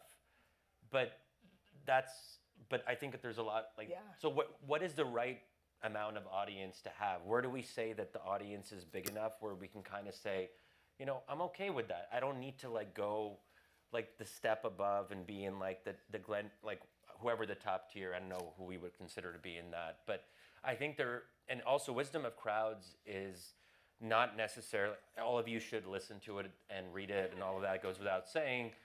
But Wisdom of Crowds is very philosophical. It is kind of dense in its own way. And I guess we wonder internally, and our executive editor is sitting here in the first row, so I'm sure he has ideas on this as well. Santiago Ramos, be friends with him. We like him a lot. And I guess Bria likes him a lot too. Inside joke. I guess. Not an inside joke. It's not. It's a very much very joke. Yeah, wow. It's very serious and very public. Yeah. It just happened in the hall. But sometimes people will say like when we have our internal like strategy discussions that we maybe have to not dumb it down, but is there a way to take our philosophically dense approach and maybe make it more accessible to people who are not like naturally inclined to our way of discourse? So we would have to change the way we talk about certain things. And I'm personally, as the co-host of the podcast, a little bit resistant to that. I don't love the idea of being like more mainstream in that way. And it's a question like, what do we want to do with Wisdom of Crowds? It's not meant to be the Washington Post, but we do want to grow our audience. So what is the right kind of mix there? It's challenging. I would love that. A thing that I've been having a conversation about with my colleagues and with authors recently is about when you're trying to decide this sort of platform question. Is it big enough? What do I need it to be? Where should it be? Don't think it's entirely the right question. There's several reasons for this, but I think actually a more helpful question when you're thinking about getting your book out there is, the platform that I do have, the audience that I do have, are they readers or are they sort of people who are kind of my peers who are all trying to do the same thing as me? Because that's what can happen on a lot of these platforms, whether it's Twitter. Yes. I don't know anything about TikTok, I must say, so I don't really know how that works, but on Twitter, you're connecting with people who mostly just want to do the same thing that you're doing, and that doesn't necessarily mean they're going to buy your book. So we spend a lot of time thinking about, well, what does that person who's going to read it actually want? And how do we make this product, if we're going to call the book that, something that they will share with someone else because it's that word of mouth sharing between the readers who are not necessarily reflected in the social media numbers. That really moves things. But that goes to like the question: who are these readers? Who are these people who buy? You actually discover them. Yes, I really you do. think that Stripe Press started 5 years ago, as same with Wisdom of Crowds, as a bit of an experiment. And I will just say, I think that what you just said about not wanting to dumb down your writing or speaking is so important. And I would just say to anybody in this group, we have this saying at Stripe. I don't think we invented it. I think people have been saying it. We speak up to readers, and we feel like if there's something that you don't understand in a book or a podcast, they will Google it. They will figure it out. I think this impulse to create for like the median consumer, voter, whatever, reader is so bad. It's so destructive. You end up with these books that are written for, it's as you said, you look at the top list sometimes, like, who's reading that? Who's buying that? Who's it for? And they sort of speak and move no one. And even if they're like, the bestseller or whatever, it's no one citing it in 20 years. And so anyway, I would just say with a lot of our books, right, like we published Vannevar Bush's Pieces of the Action, right? He was FDR's chief scientist in World War II. And half that book is like extremely dense technical information. Hamming's book is half of its math equations. But what I think we've tried to focus on is the kind of people who find what we do interesting, right? So there are people who are extremely curious, are pretty high agency, who either want to know how to do something or are very open to kind of having their sort of fundamental assumptions about anything challenged. And when we started, it wasn't as though, like Stripe Press launched with a tweet. It launched with a single tweet. It was like Stripe Press, : now it exists. There was no focus on building an audience, building a brand, whatever. And I think just focusing obsessively on the quality of the work is what has it found its audience. But I don't think we could have predicted before we started who the audience is. And I mean, different books appeal to different people, right? Like Poor Charlie's Almanac, the person who's buying that book is a very different person than the person who's buying High Growth Handbook, which is all about how you scale your tech company, right? It's a turpentine book. It's not meant to be read cover to cover. It's more of a resource than anything. I see my colleague Nick Whitaker over there, Works in Progress magazine. They started off as like 4 people. It was a side hustle. And now they're getting like 1 million hits an issue. And it's because it is, for my money, sorry y'all, the very best writing on the internet about, if you had bought Ozempic years ago, they wrote an article about Ozempic in, what was it, 2021? You could have, how much money would you have by now? And they just kind of, it's like the very best curiosity-driven writing. And the other thing is, I use myself a lot as an audience. So much of what we publish, it has so much to do with what we find interesting, questions that we're trying to answer, et cetera. I think when that is the core of what you publish, which I've seen for both of you, then it becomes easier to find your audience. Because I don't know what resistance mommies want to read. I have one, but it doesn't mean I can figure that out. And I think knowing who we are and what we don't do has really helped. I don't know if that made sense, but I hope it did. I think it's like addition by subtraction more than anything, because as you said, I don't think anybody can predict what the internet wants to read from one day to the next. And I think this is something that sometimes corporate publishing does really poorly, where you have the sort of push from corporate that you're going to sell a book to readers. Yes, an AI, we're going to do the AI that book, we're going to find right? the readers. And it actually, these are much narrower slices of people. I mean, these readers are aspirational. And if you're marketing a book, I will sometimes be told, well, we're competing with streaming. So we're competing with streaming, so you need to make sure that this book will sell to the person who's just sort of scrolling on their phone right now. I don't think that that is the right way to package a book. Right. You need to package the book for someone who already knows they really want a book and move in that direction. And I think you guys do a great job of doing this. You have the aspirational reader, and it's great. I will say... What are they aspiring to, these aspirational readers? Like, I'm curious what that means. Like, when... do you want to talk about your readers? Are you talking about her readers? Well, because you said you used the phrase like aspirational reader. No, I mean someone who's planning on sitting down and spending 3 to however many hours with a book. Theoretically, they want to learn something. They think that there is value to spending time with someone else's edited line of thought that is hopefully carefully.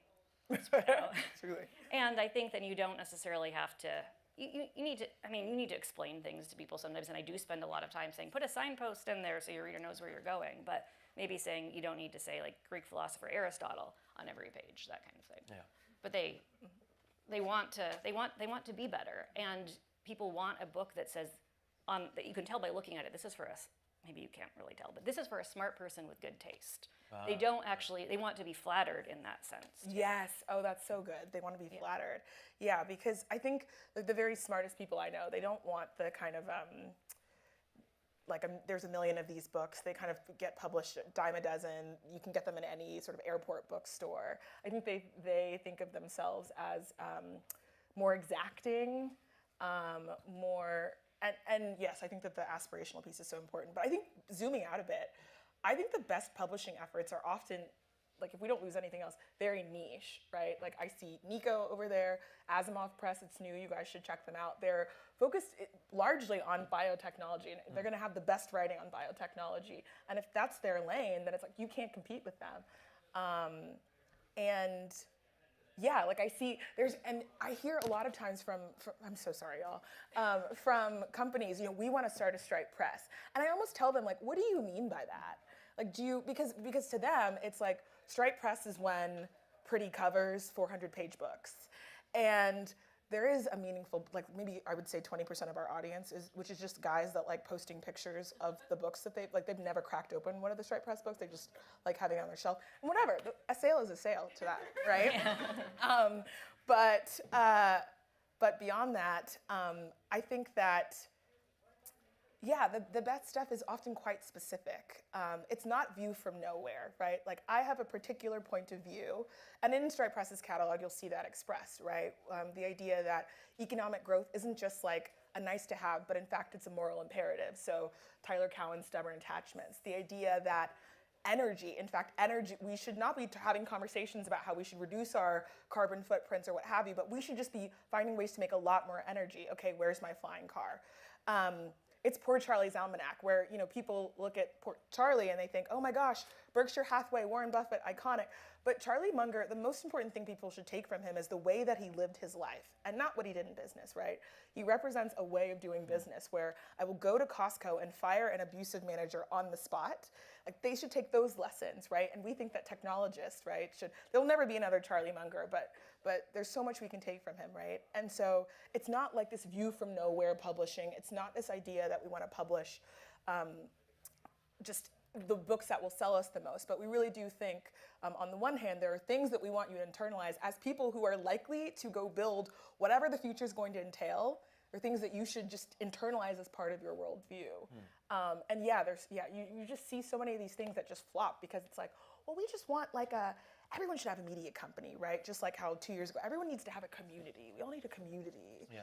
Well, I think also like on the community part of it, like there's a lot of ideological fracturing, and it's very fluid in our current moment. There was that whole period where publishers were going after like super woke books, and apparently like a lot of them were like disasters and failures.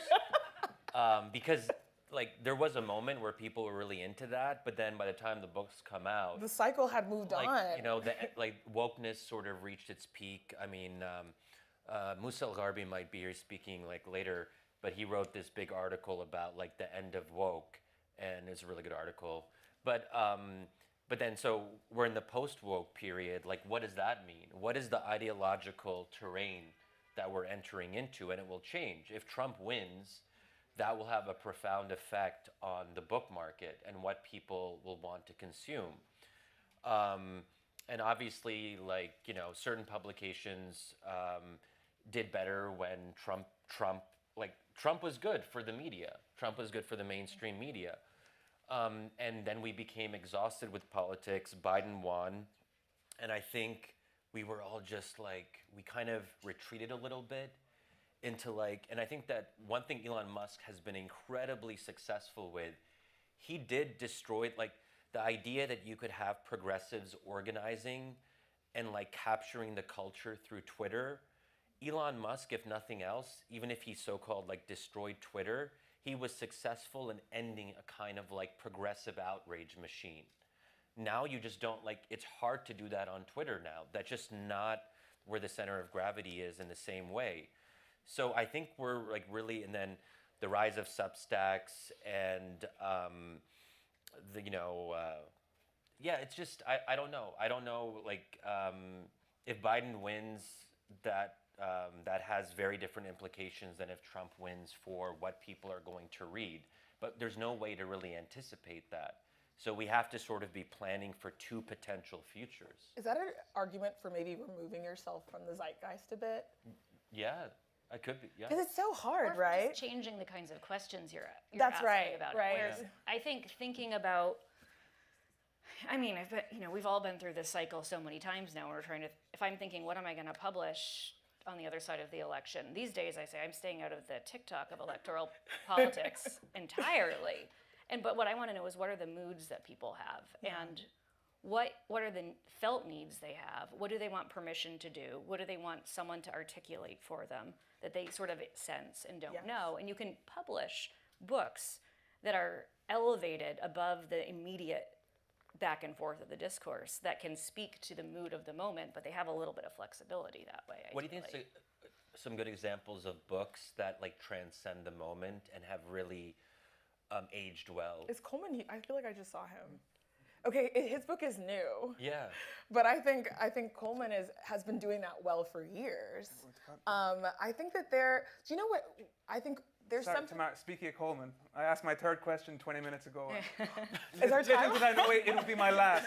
So we're being ushered off. It's a pleasure. I really enjoyed it. Can you play us all? So you can feel like and it's an that award was show? very loosely pixels versus paper. Okay. Thank you so much. No, that was brilliant. Thank you. That was brilliant. Wait, I'm gonna run off. Wait, don't. Nope, don't go. Yeah. No, I did that for you guys. I was teeing it up. I knew he was the next candidate.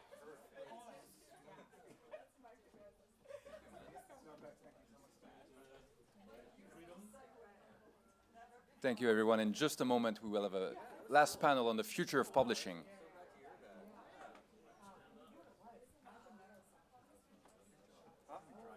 That was fun, yeah. Didn't get to speak as much as I thought.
Just a minute. It won't be long.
Panel on the future of publishing. Yay!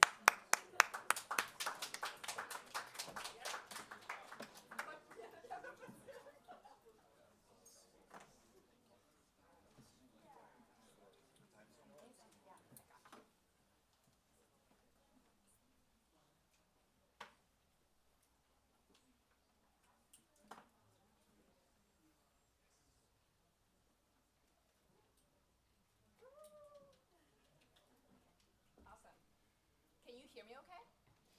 In the back? Awesome. Now, yes. Amazing.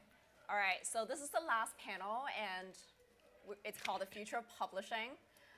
So I think there's just so many ways to take this conversation. When Anna first shared with me the topic, I was like, okay, it's almost like the future of media. What does that look like?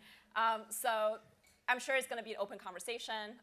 There are so many directions we can take this, given the speakers come from like very diverse, but also just super interesting background. Given I really enjoyed the last panel where we talked about how writers typically have to kind of feel like they're catering to an audience, and they have this idea that they want to bring to the world, and social media was kind of a way to engage with that audience after they conceived the idea. But I think that the speakers here with us, and we'll do quick intros as well, like have a very distinct way where they first find and identify a trend, and they become the setter of that trend, and they find a way to kind of find a medium to engage with their audience, and then they kind of turn that into a book through different medium. So we have Kyla here. Kyla Scanlon. She's a writer, economic commentator, and very known for the human-centric approach of doing economic analysis. And I watch many of your TikTok videos and tweets before I'm here. I'm definitely super impressed by the creativity. And her newsletter, Kyla's newsletter, podcast, and social media have established her as a leading voice in economic and financial analysis, especially among Gen Z. And her book, In This Economy, will be published with Penguin Random House this May. And we have Sahil Lavingja. He is a Renaissance man and the founder and CEO of Gumroad. Many of you might have heard of the platform, one of the largest platforms for creators to sell their digital services. And now they have hundreds of thousands of creators selling their digital services on the platform. And Gumroad is an entrepreneur and also a painter and angel investor and, of course, a writer. And he published a book, The Minimalist Entrepreneur, October 2021, also with Penguin Random House. We have Coleman Hughes. a writer, podcaster, opinion columnist, specializes in political philosophy, which is something that, it's basically, I read his book before this, and immediately I knew it was going to be a classic related to race, public policy, and applied ethics. His writings have been featured in the New York Times, Wall Street Journal, Quillette, The Spectator, and many more. And he's recognized and praised for his ability to tackle politically sensitive topics with empathy and rigor. And his book, End of Race Politics, was published February this year. So definitely take a read. It's amazing. So I have this kind of icebreaker, but very, very broad kind of question to set the stage. So this panel is called The Future of Publishing. And you all, as you know, when we started the panel, study trends, predict trends, from politics and culture to future of entrepreneurship, creator economy, all the way to, actually articulating how the economy is doing in this more approachable way. And now you're all, chose to almost like this more traditional medium of book publishing. What was the kind of moment when, you realize that there's a book in you and you're going to convert this initial spark of an idea that you found via the different medium that you engage in, be it entrepreneurship, be it TikTok and different media or a newsletter, into a book? Maybe, yeah. Me first? Yeah, I'm going to take this. So what was the moment I realized I had a book in me? I guess there's that famous joke that everyone has a book in them, and for most people, that's where it should stay. When I was at Columbia University, I became curious about a local phenomenon. I wasn't a writer at the time. I was mainly a musician. I still am. But I became curious simply because of my immediate experience, where I found that kids on campus, other black kids, were saying that there was white supremacy on campus and that they experienced it every day. And from my point of view, it seemed I was in one of the least racist, square mile zones on planet Earth. So I became very curious as to the mismatch between what seemed to me to be true and what seemed to many of my peers to be true. Started writing, dozens of pages for nobody, just trying to understand for myself what was going on. Eventually started trying to write for the campus newspaper, which was not interested. And eventually I had a friend who had submitted to this magazine called Quillette, and I figured if he could do it, I could do it. So I started writing pieces for Quillette, which made the rounds and was my entry into writing. Probably a year after that, I became very curious about a question, mainly by reading Martin Luther King and Bayard Rustin and other really important civil rights heroes from the past, and actually looking at what they said when you read book after book after book, as opposed to what people assume they said if you read like a Huffington Post article about MLK's legacy.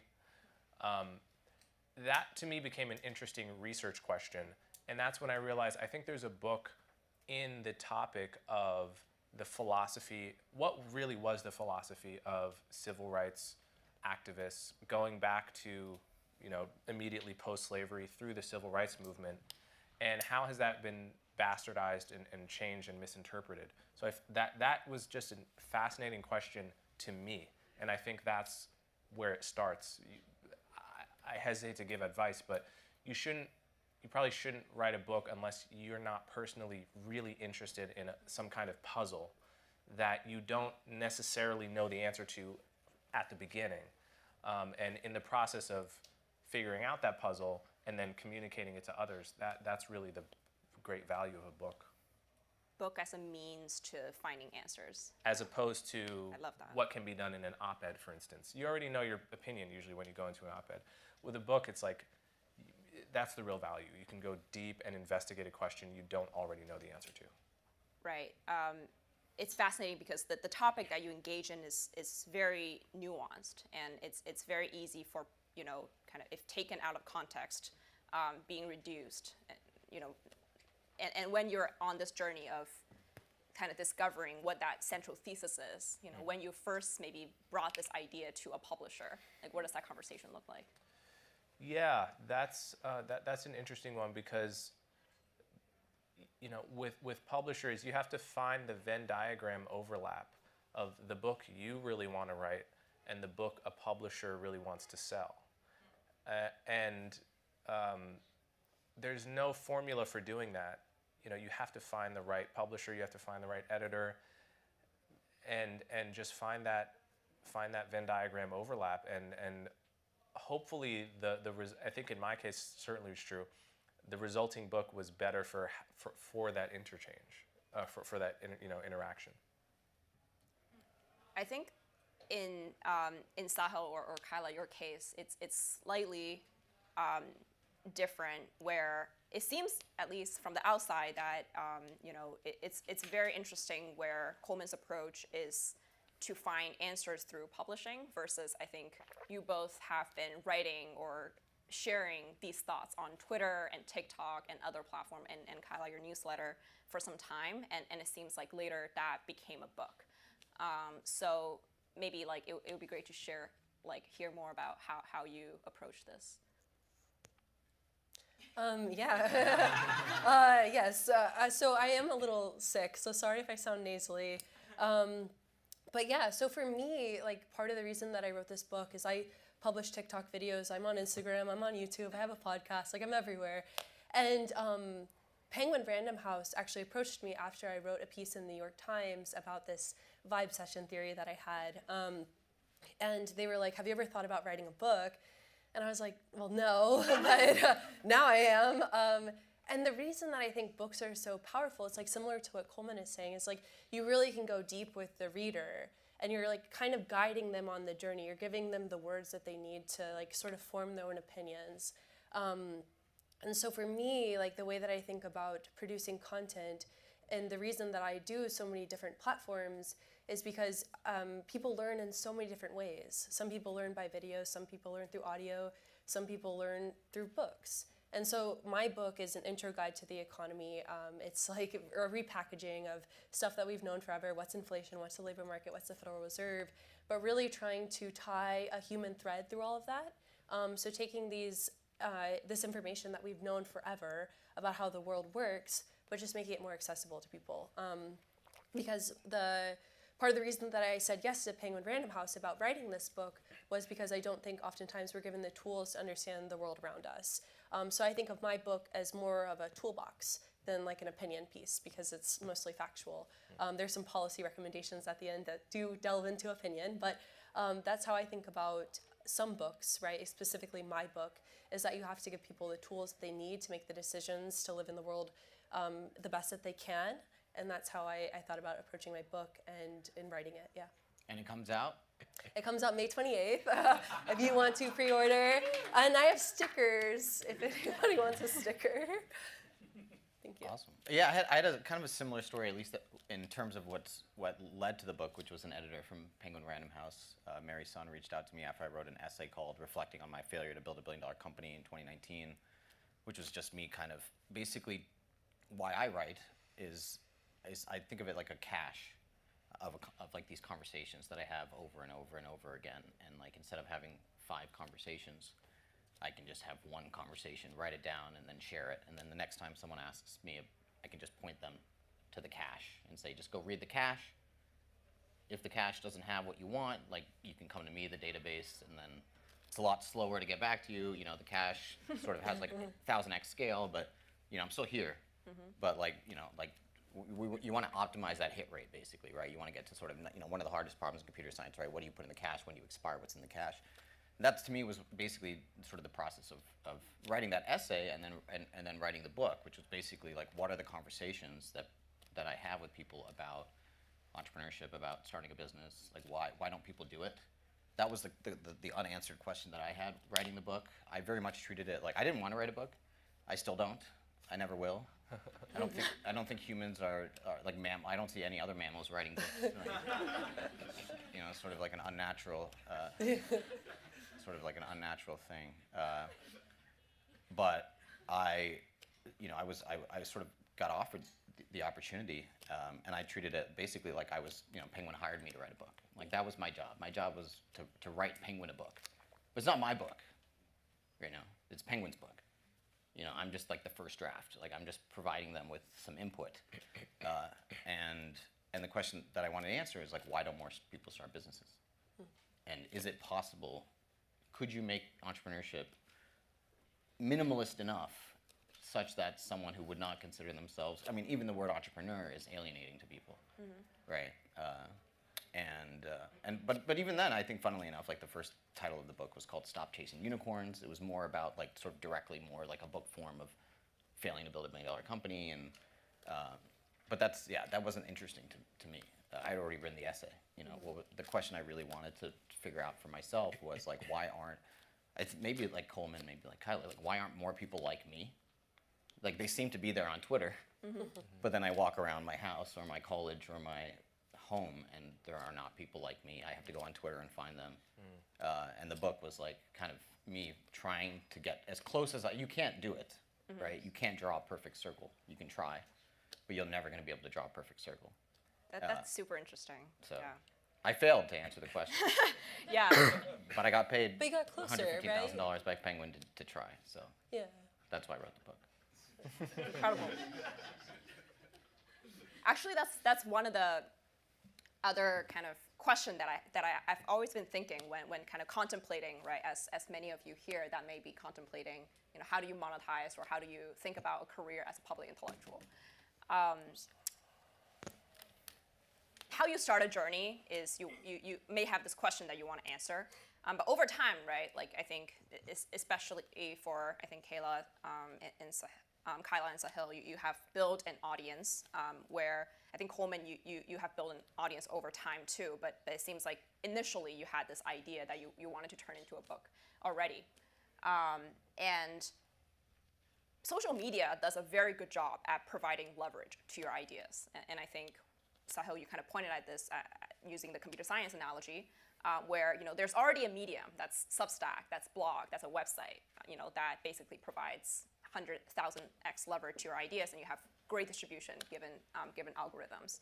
So yes, a book as a process of attrition could help you kind of bring focus to those ideas, but why the book? Why publish?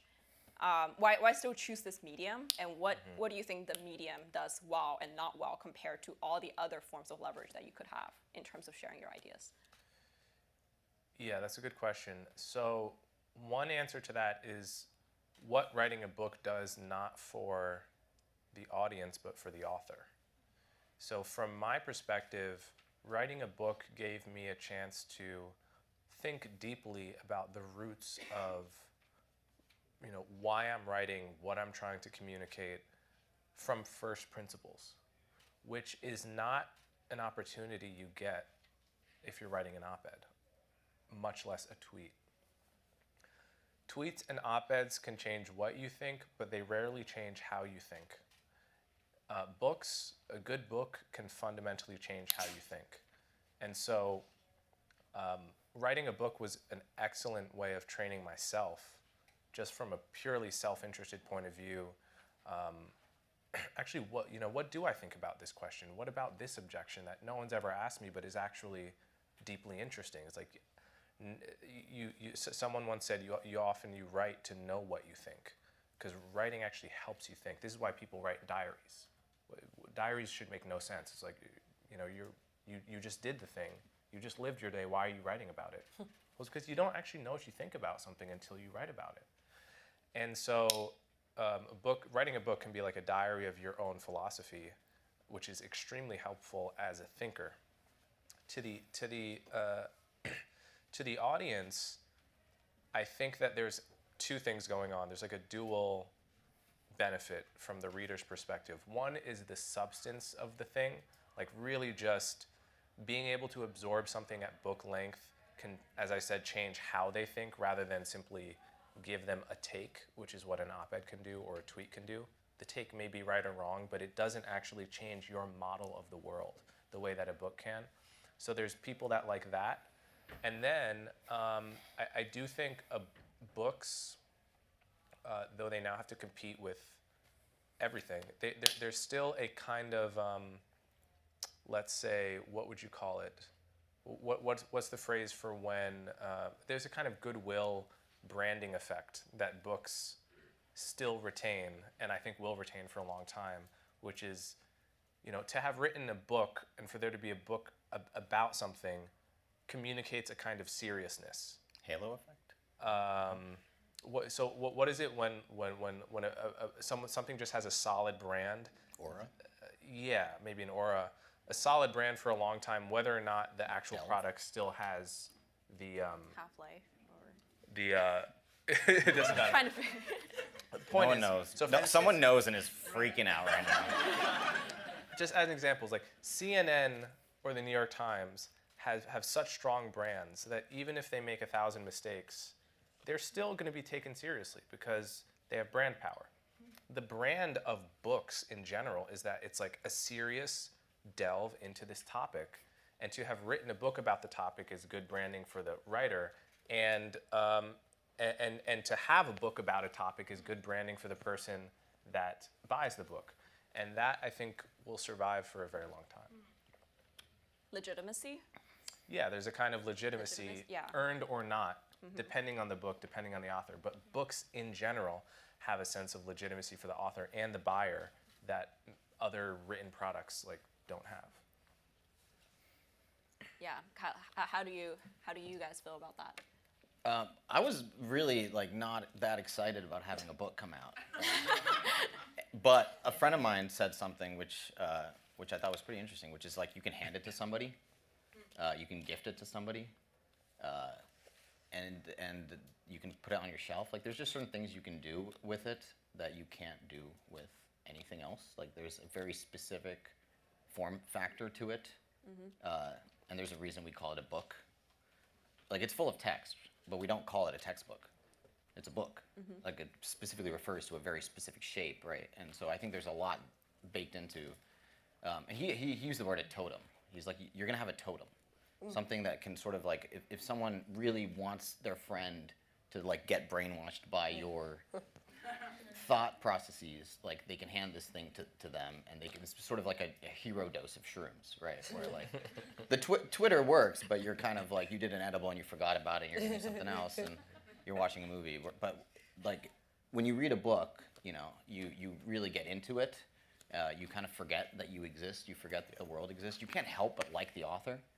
You can read a book from someone who you absolutely despise, and at the end of it, you're going to want to hang out with that person because you read it from their perspective. A book is the only form factor, or writing, text, where you can say I, right? It's the only first person. Everything else is sort of a third person, or a you or something. I think there's nothing else that comes close to what does it actually feel like? Words are the closest, and specifically words, not language, not spoken. Actually, I think words are much better. So I don't think anything will beat that. The aspect of the word to make you feel what it was like.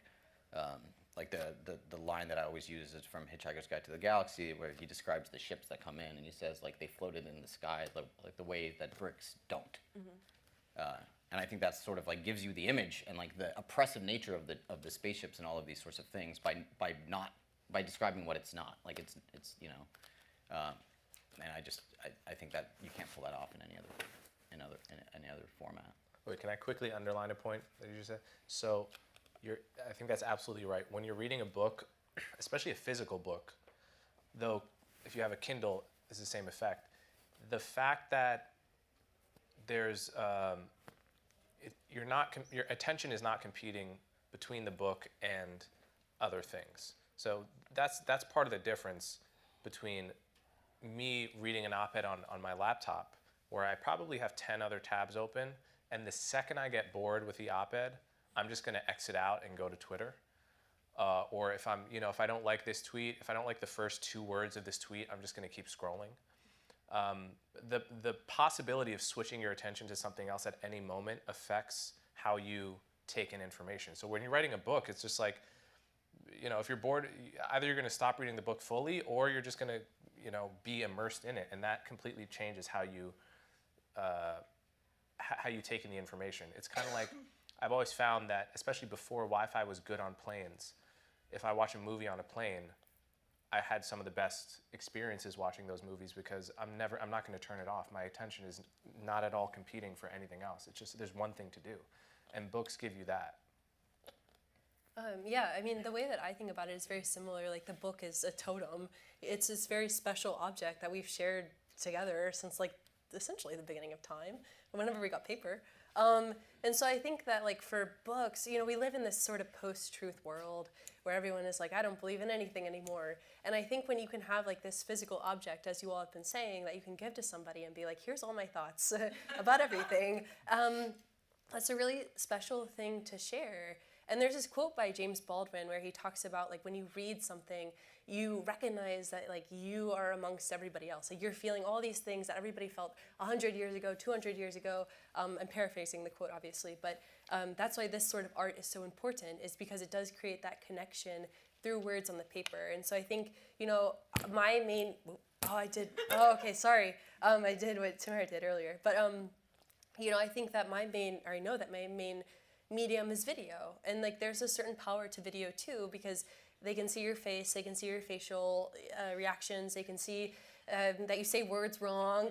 But when it's a book, it's like I said a little bit earlier, and, like, kind of what the guys have been saying as well, is you're more of a guide on their journey. Like, you're there alongside them, not to sound like super woo, but as a spirit of sorts. And so I think that's what's so powerful about books, is that you're there alongside the author the entire time, but you're also creating this world in your head just for you. And that's, like, exorbitantly powerful. That's really beautiful. And I think what's so special here is, like, we all touch on the timeless nature of books, where the product is something that will last, like, and it will last through time. But what has really changed is the process of, like, bringing that book to life. And I think as writers, you know, in our time, one very defining characteristic that I observe across writers is it's very rarely, you know, I am a writer. I'm a writer and an entrepreneur. I'm a writer and a political philosopher. I'm a writer and an economist and an economic thinker. And you know, especially I think for Kyla and Sahil, you know, you're doing TikTok, you know, Instagram. That itself is a career. And Sahil, you're running a company, and you have a very active presence on Twitter. So in terms of, like, the actual process of writing itself, you know, there's this romantic vision of Robert Caro locking himself, you know, in the New York Public Library for months and just, you know, bury himself in piles of paper.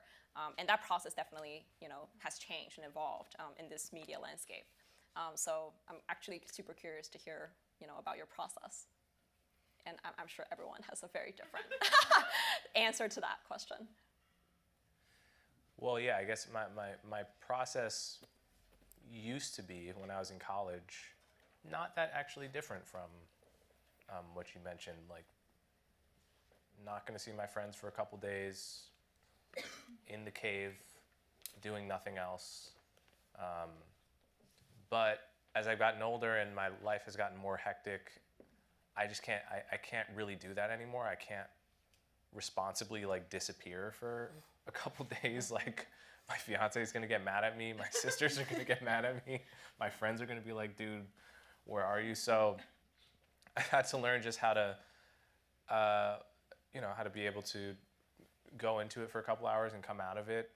And I think, you know, part of what's changed is I think as a writer, you have to want to consume as much information as possible about the topic, which means you've got to be plugged into the conversation. Like, you have to be, like, you know, I think Immanuel Kant, like, could, like, shut himself in his thing after reading whatever 100 books and just, like, write for months and actually come out with something relevant. But I think nowadays you have to be really keeping up. Even if you're trying to write an evergreen book, you got to be keeping up with the flow of information that's coming out every day. You have to be on Twitter, in my view, because Twitter, there's just so much happening on Twitter. Even if you want to create distance from it and write something evergreen, there's so much of value there's just like the barrier to entry to sharing information to the public is zero now, which means you've got human beings from all across the world just sharing little bits of information, and you've got to be curious about this stuff. So I don't think one can lock oneself away anymore, which is a challenge. Yeah, I had a hard time writing the book. It's not like a lot of tweets in a row. Unfortunately. Not a thread. No. It's not a thread, no. And yeah, I got a co-working space actually. Like I had just moved to Portland, Oregon. This was right before COVID, and I was like, I'm going to get a co-working space. I'm going to show up. I'm going to show up at 9, and I'm going to write 1,000 words a day. And once I do that, I'll leave. And I did that for about 2 weeks, and then COVID happened, and then I had to do the same thing from home, which was much harder. But basically that, I just would write a minimum of 1,000 words every weekday, starting at 9 a.m. That's how much I enjoyed the process. And editing was fun. Editing was awesome. Yeah. I love editing. You just delete shit, basically. Like you send it to people and they're like, this is confusing, I didn't like this, and you just delete everything you don't like. It's the easiest way to address feedback. And then you send it to more people that you're missing something, and you add, you kind of just like, that's how I would do it. Like literally, I would just write, and then I would send it to somebody, and they would have to tell me what was wrong with it. And then I would just fix those things, and I would just do that, the cache, and I would just do that over and over again until there was no feedback. And then I would send it to, Penguin. Was there a demarcation of like, this is my writing time of the book, and this is the rest of my work life? Like, I'm building a company, I'm doing other stuff. Well, yeah, I think in my experience, I mean, the way I work is like my backup process. Mm-hmm. So like if work is like my last resort. It's like super easy. It just takes no effort. Like it's what I would do if I got home late at 3 in the morning and I was still drunk. I just work a little. I would just go on my laptop and like get to inbox 0. Like that's like the dream. Like that's flow state, like instant, like awesome. So it's really like I have no to-do lists related to work. All my to-do lists are like pay taxes, write book, So it's basically just prioritize those things. Go to gym, right? Like that's the only to-do list right now I have. Go to the gym. Because I know the work's gonna get done. That's like the hard stuff is like going to the gym, writing the chapter of the book, sending it to somebody. So often my to-do list would be like send chapter 3 to Matan by Wednesday, which just I don't say write chapter 3. It just says send chapter 3, which means whatever I have written by then will be sent. Right? My to-do list is completely deterministic, right? It's not like will these things happen or not. No, all of these things will happen. And so that's kind of how I do things. I just time box everything, and it's just whatever the quality is at that point, I send it, and then they send it back with notes, and then I do that again and again and again, and then the book. I mean, the beauty of a book is that you pick that date, October 21, 2021, or 28, I think, 2021, and you kind of work backwards from that, so you can sort of just basically regiment your entire system, and then that's basically what I would do. Yeah. So I guess, first I want to tell a story about like how I got into writing books, because I think it'll give insight into the process for me. So I wrote my first book when I was 8. It was called The Little Penguin. And I remember like my librarian told me that I could write books, and it like blew my mind, because I was like, what does she mean? Like, what does she mean I could write a book? And so when I got this offer from Penguin and, I sort of realized that I maybe had a book about the economy in me, I thought about like that version of Kyla, like who would sit down and just like write everything out in pencil and do all the little drawings. And that's kind of how I structured my book. Is I sat down at first, which was kind of dumb, and I did a brain dump of just everything that I knew about the economy, everything that I wanted to talk about. And then my book is illustrated as well, so it has 60 illustrations. So I drew out all the illustrations. And it was a little tough for me because like my job was a super full-time job on top of that, working with different outlets and things like that. And so the book was kind of pocketed throughout the day, and I would just iterate on it, like, because the economy is ever changing, and the economy is so different now than it was in like 2020.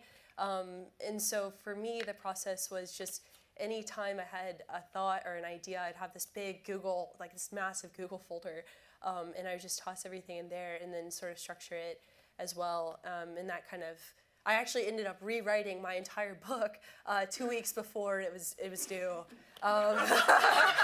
So don't do my process. It didn't work. But yeah, it was an incredible learning experience because the framework of the book is so important. Like how you guide the reader through each of these steps is critical, and you really do need to have a process. Yeah. Awesome. Yeah. Another big part of this that I actually want to delve deeper into is actually this iterative process when you're so in touch with the world. Of course, like, you know, when we write all we want to do is to write evergreen content. That's timeless, that's classy, but we have, I think that the irony of publishing in these days, and I hear it from previous panel as well, is that timing actually matters, especially when what you write, you know, is kind of in like an outcome or in response to an observation you have about the current time. And because the way that algorithms are designed these days, I think that you know can change much faster, and the cycles can happen much faster. And writing a book, it's kind of dissimilar to, you know, let's say Substack or other medium that's much more technical, where you can just update your content or thoughts in real time, versus once it's printed on paper, it seems like something has been eternalized. So I guess the one way to ask the question is like, how does the external factors such as your audience and something that's happening, you know, that's trending or any news that's happening, informing the way that you structure the book, and do you change at all to those changing variables? Yeah, so it seems to me it's a bit of a paradox, because I believe what I said about 2 seconds ago about always needing to stay in touch with how people are thinking and the news and public commentary and the mood. At the same time, I think if you're writing a book, you, I guess you have to have faith in the notion that your book is bigger than the current mood. Because, you know, a book, you know, as we know, the second you finish the book is not the second it comes out. I mean, it could be 3 months, it could be a year, right? And so if you are, as a writer, I mean, in order to, let's say, keep morale, in order to keep morale high, you have to have faith in the idea that what you're writing will survive the near-term shifts in public mood, or else you probably shouldn't write a book, right? You're gonna lose morale.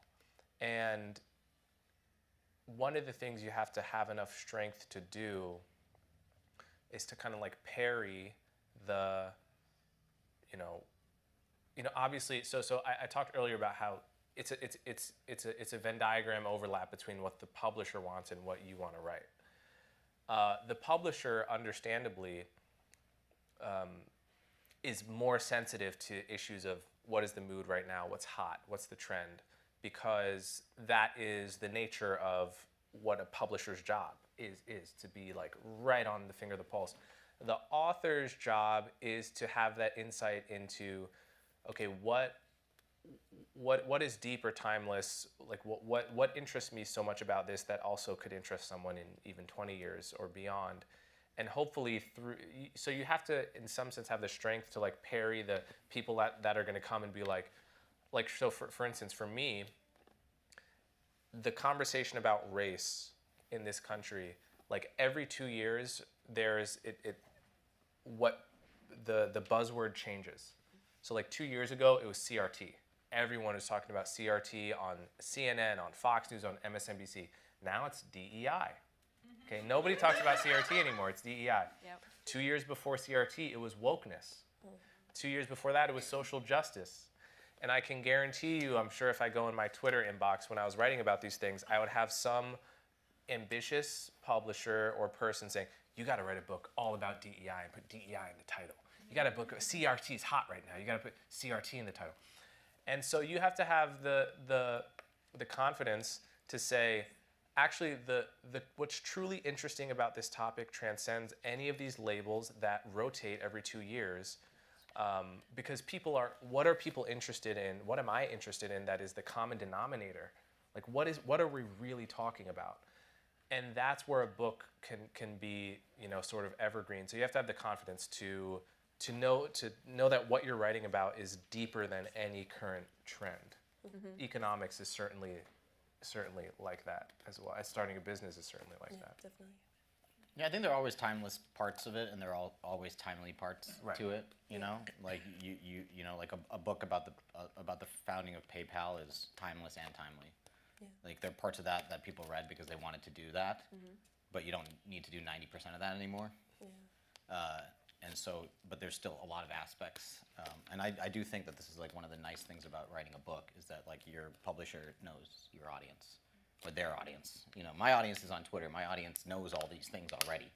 You know, and so it's like, you know, I would constantly go to Penguin and like, you know, and my editor and all these folks and say like, what, like I can write for me, you know, but that's, you know, presumably like that me has already found my work. I'm trying to reach people who I have not yet talked to yet, you know.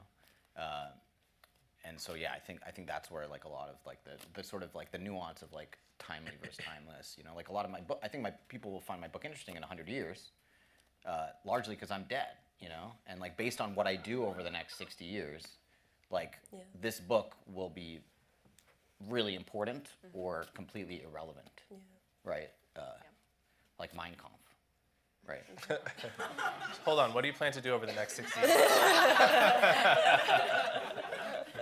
CRT.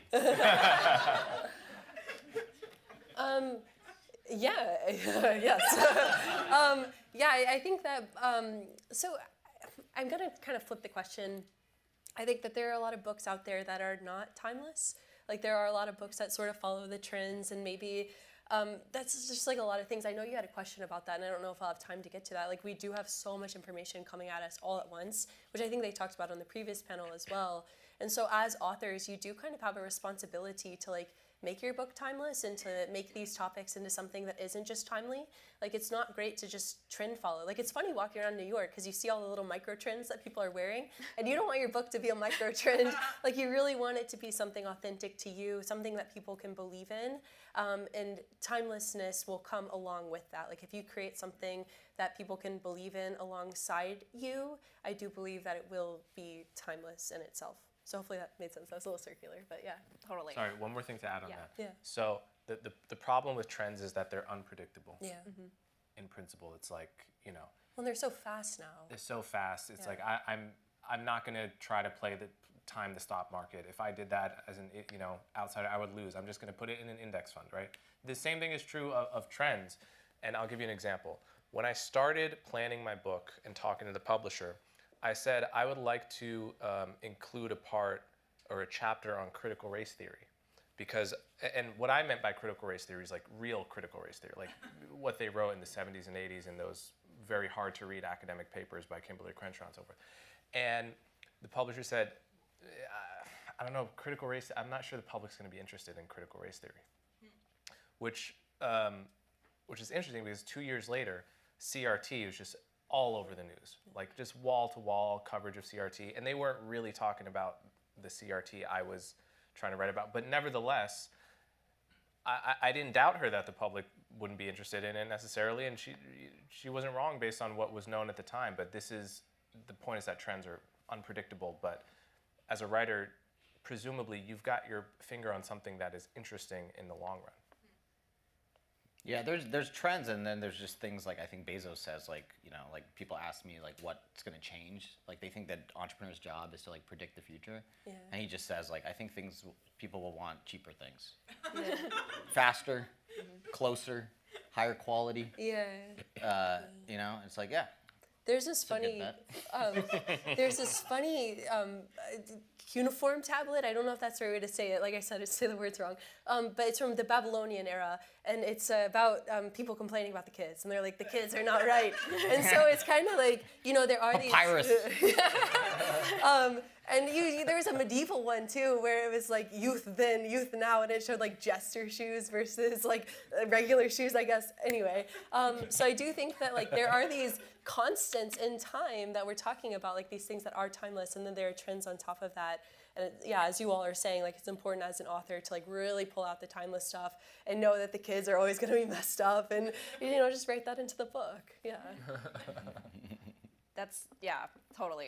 And what's so fascinating is just like, it's the similar with like being an entrepreneur or, doing anything at all, right? Like you're building a product for a market, and market changes every day. And, you need to find like a universal needs that, it's going to, be sustainable and grow. But it's easy to say that, like, and we're humans, and it's very, very hard to manage emotionally. Let's say something that you believe so strongly. Let's say the opposite, is trending on Twitter or on social media. I'm not a huge user of TikTok, but the frequency with which, Kyla, you post and like about all the econ trends, I was just very mind blown by the frequency of the content. So those are very different, I think, time scale and mindset that you're kind of navigating, and definitely that's one of the essential skills as a writer. So I guess like, is there any advice to navigate between different time scales? You want to launch a product that's useful and will have a hit on Twitter, but you also want to have this idea that will reach a demand that hopefully will last in the next decade, right? How would you balance that? Well, I feel like I don't know if I have more to say about it. I think that's what I was just saying is I think you just have to have faith that it's an emotional and psychological game, because you're tugged in two directions at once. You're tugged towards the trend, but as a writer of a book, you're tugged towards writing something that can last. And that's one of the most psychologically difficult parts of being a writer. And so the struggle, as I said, is really to keep your morale through that tug, to keep your own motivation, to have faith that you're like, yes, you know what, I'm not going to do that, respond to that thing that's a trend right now because I'm going to focus on the book, or I am going to, right? So, and then it delays the book, because there's always something you can write about today that is a reason to put off the writing session for your book. Mm-hmm. That's really the struggle. So there's no easy way, and it's harder now to do that than it would have been in the past, I think. Yeah, for me, I just try to think about like the quality of the work is the goal. Like the goal is to write the best possible book for Penguin, and that's the dream. Not that anyone would read the book, because if I can do that, then like all of the like the writing writing is a serial thing, right? Like the thoughts in my head are like this crazy knot I can't really even describe to you. Yeah. Like it only serializes as I speak, and so like so much of the value for me of writing it is to like order my own thoughts such that when I think it again, I don't have to like have an aneurysm. You know, I can just be like, these 4 words in a row, I love you. Oh, so much easier to say that than what I feel. I love you, way better.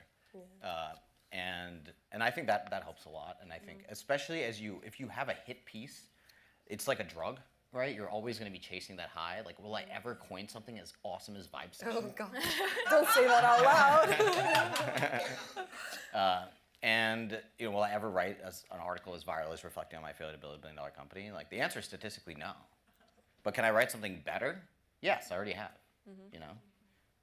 And so, like, you can keep, I really dislike this sort of like the metaphor that people often use with the startup is it's like a marathon, and I really dislike that because it sort of thinks it makes it about the destination and not like the fun you're supposed to be having, and also what do you do when you get to the end? You die. Like life is a race. It's like, oh, that's not good. Like I don't want to race in life. Like what's the end of that?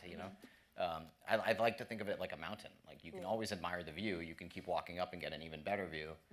The more you walk, the harder it gets. There's no top though. There's no summit. Like, do you enjoy going up the mountain or not? Sisyphus. Yeah. I like, and like, do you enjoy writing? Do you enjoy, a lot of people think they want to write a book. I saw a little gif of a pigeon. No, it was a pigeon that looked like a chicken. It was acting like a chicken because it grew up around a bunch of chickens, but it's like a pigeon. So it's like clucking and stuff? Clucking like a pigeon, yeah. It's like a chicken, but like a pigeon. And I think a lot of people it's just this mimetic desire, Yeah. right? You're like, oh, I must write a book. That's like the sort of like the pinnacle of this mountain. But there is no mountain. It's just like steps that go into heaven, right? It's like the Tower of Babel or something like that. Well, everyone wants to have written a book. Yeah, nobody wants to write a No book. one wants to write it. Yeah. Can I add? Sorry, I want to add one thing there. The unpredictability of like what you write that is going to take off and what's not. Yeah. That's an inherent feature of it, which is all the more reason, as you said, and gets into the psychological and emotional component of writing, to detach yourself as much as possible from the success or not of particular aspects. It's like, obviously you want to notice what resonates with people because that's a signal that people are interested in that, and you may want to go into that more, but you don't want to be chasing the high. I think that's how that's how you do like clickbait and things. That's like how you that. get. Yeah. That's exactly right. That's how you get Below the line. Yeah, You yeah. just start like optimizing for clicks. Delve. Before you know it, you become you become a cartoon version of yourself. Yeah. And it's actually the same in music. One of my favorite kind of facts to know is that Drake had no idea that God's Plan was going to be a hit. He was like, when I did that song, I just thought it was like, another solid song. Kind of ironic given the title of the... Yeah, right. It was ambitious. Yeah. Al Green had no idea that Let's Stay Together was going to be a hit. And he actually thought, like, he was like, I don't know. I thought the falsetto kind of sounded a bit thin, and it was kind of bad. And it was like the best thing ever, Yeah. I think that's exactly right. Like, what makes a book awesome is the fact that no one reads books. Yeah. Yeah. Right? Yeah. It's otherwise, like, it's like if you gave someone a love potion and they loved you, like, all right, cool. Like, but like, it's like the hunt of that. Can you write the one book a year that actually people resonate with deeply, and it sort of enters the zeitgeist and you feel connected to humanity? Good point. But it is that you are most likely going to fail, and so you better enjoy what you're doing right now. And a part of us doesn't. We don't like it. We do it because we want the success, and that's the part of the tension, which is makes that's us why human. that's why I emphasize the benefits of writing to the author. Yes. Yeah. You have to value what is writing this doing for me. Yeah, the clarification it provides. Yeah, definitely. Yeah. It's funny because Sahil, you mentioned you read it for Penguin, but it's very clear from like the way that you articulate. You're writing it for you. You're writing it for the people that would be like you that can start a business but are not because they just maybe haven't figured out the right way to think about it. Yeah. And what's so ironic also about this panel, I think, it's about the future of publishing. But all the things that we're talking about are the timeless lessons of just being a creator and being a writer. And really not that nothing has changed, but well, the industry should change. Yeah. The industry will change, which is what we want to talk about. But the actual mindset of approaching writing and the way that an idea comes about and how to publish timeless ideas, those universal themes haven't changed. Okay, which leads, kind of zooming out a little bit, managing a career beyond being a writer and publishing a high quality piece of work. It's becoming more complex these days. Like it's similar with kind of this, and Sahil, you may be the expert here of this creator economy theme where each individual is becoming their own company. And you have different departments of that company. And I'm sure that during the time of you publishing, your publisher is an editor and there's a team behind that that's providing great help. But beyond that, like you have your own individual careers. You do. You have a company, we already covered that. So how do you kind of set up the department of your own media empire? Or like how do you set up, like how do you, if you are a startup, like how do you structure the org? And who are the kind of responsible key persona in that org? Do you want me to go? Yeah. Okay.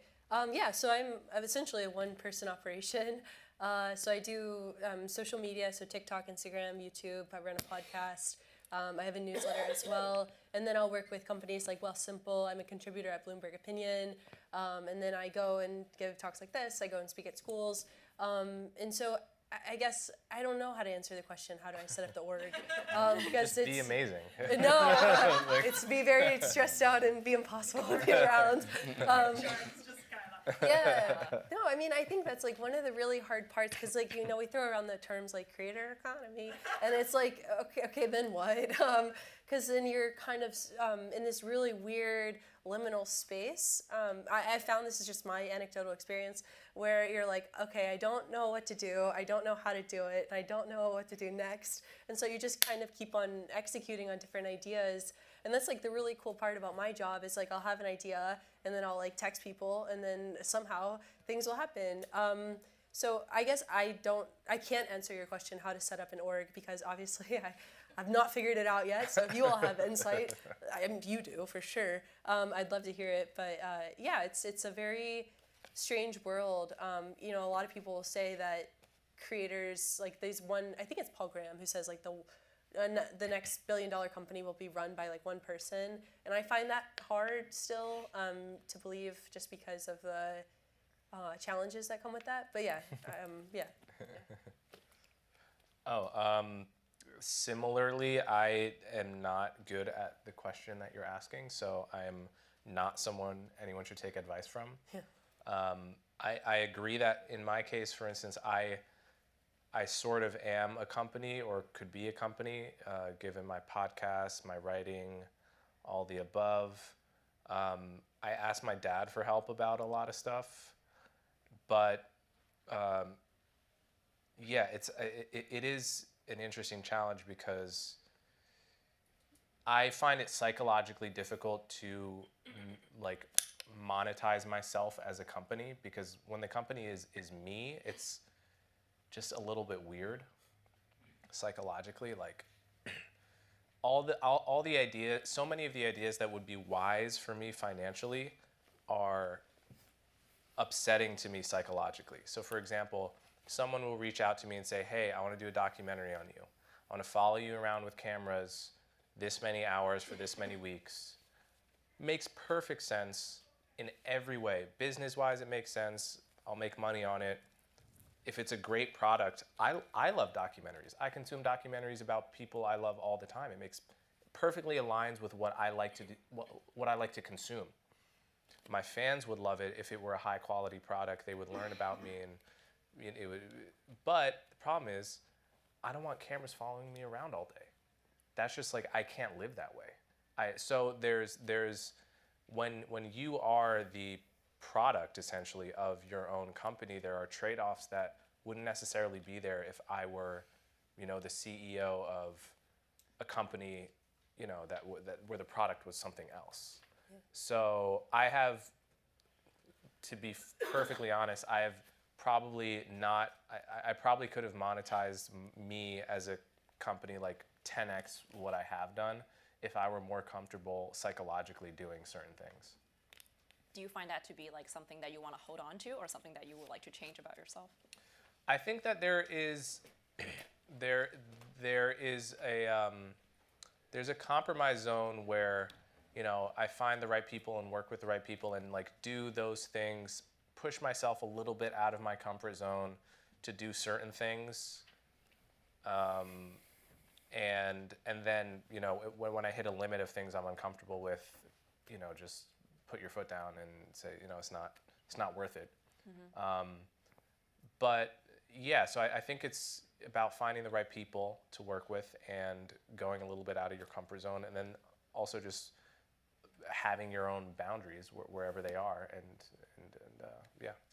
If I could jump in really fast, I think like kind of what you're talking about is the commodification of self to a certain extent, where it is kind of like you have to sell yourself to a bunch of people, and that can feel like super uncomfortable. And it's kind of the byproduct of like why we're all on the stage talking about the future of publishing, is because we do exist in this attention economy where you kind of do have to be this product that people can consume. And so it's this very odd dichotomy that I don't think our brains are quite ready for yet, and because I found very similar to what you're talking about. It's like very weird. Yeah.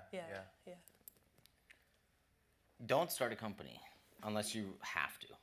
I think the vast majority of companies are just started because they need to be. Like Zuck needed to close money from Sequoia or a Founders Fund or Sean Fanning or whatever, and then he had to start the company because you can't send money to a personal bank account. And so I think it's like you should like ditch any metaphor about business and startups and any of this stuff and just focus on like building products, making stuff, writing, drawing, painting, and just get really, really, really, really, really, really good at those things. And then eventually, like someone will ask to give you money. And then you can decide if you want to start a bank account, business bank account, but then it becomes like an incredibly functional thing. Like I don't think anyone should raise money for their startup. I think it's like a miserable waste of everyone's time. So how do you think about VCs within that ecosystem? I hate VCs, including myself, the VC part of myself. But I think like you should build something, and then the demand for the thing you can no longer fully sustain on your own. Like you are doing your customers a disservice. Yeah. You are like running. It's like I mentioned, like this sort of to-do list is deterministic for me. The reason that's the case is not because I'm like superhuman. It's because like I've hired, like I know the things that I would not do, right away. The things that are hard for me to do. Like for example, I don't like firing people. Right, that's hard for me to do. So I have like a keyboard shortcut that fires people. Right. Oh my God. And what is it? Can I ask? I just have to type NOTA, which Why? is it's short for not a, and then it goes not a fit. Not a fit. Thanks for your time. Does it like type an automated message to them and everything? Wow. Yeah. It's like template from Superhuman, or. Well, it's just on my Apple. So anything, iPhone, any medium, anything, text, Twitter, whatever. It's thanks for your time. You fire people over text? I do, yeah. But everyone knows ahead of time. I also hire people over text. I do everything over text. Text is like my favorite medium. Async text is what we do, part of this thing. So I sort of commit to that. But yeah, I just think of it like it's just purely a form of debt.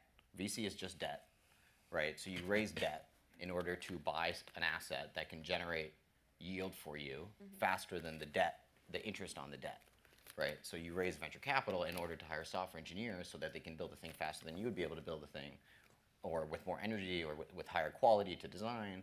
And that's kind of just how I think about it. Is I use people to like do all the things that I suck at, that I don't like doing, that I don't have the energy to do, such that like the only things that I do are fun, right? Like I just wake up and I just have fun all day, except I have to go to the gym and stuff like that. But it's like I just get to ideate, I get to prototype, I get to build stuff, and then anything I don't like to do, I pay $200 an hour, and someone else does that thing. And then, that's just the process. I mean, that's the whole point of a business. It's just like basically absolute comparative advantage, right? Like you have some comparative advantage in some things. We all have absolute advantages at something. That's why we're up here, you're here. Like everyone has something in which we're awesome at, which also means that like everything else we're not the best at. Like I'm the worst engineer at Gumroad, the worst designer, the worst I should be. Otherwise I'm failing at hiring people,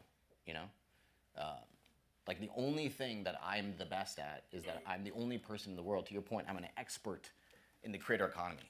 I just have more data on features that have shipped and the reaction to those features in terms of monetary success than basically anyone, except maybe like some of the founders of Kickstarter, or maybe some people who've worked at YouTube, or like there's like 30 people on earth who can do that. But it takes no time, right? You can say this feature and I can say instantly, like, it's going to do about $1 million in GMV, or 500K in GMV, 200K in GMV.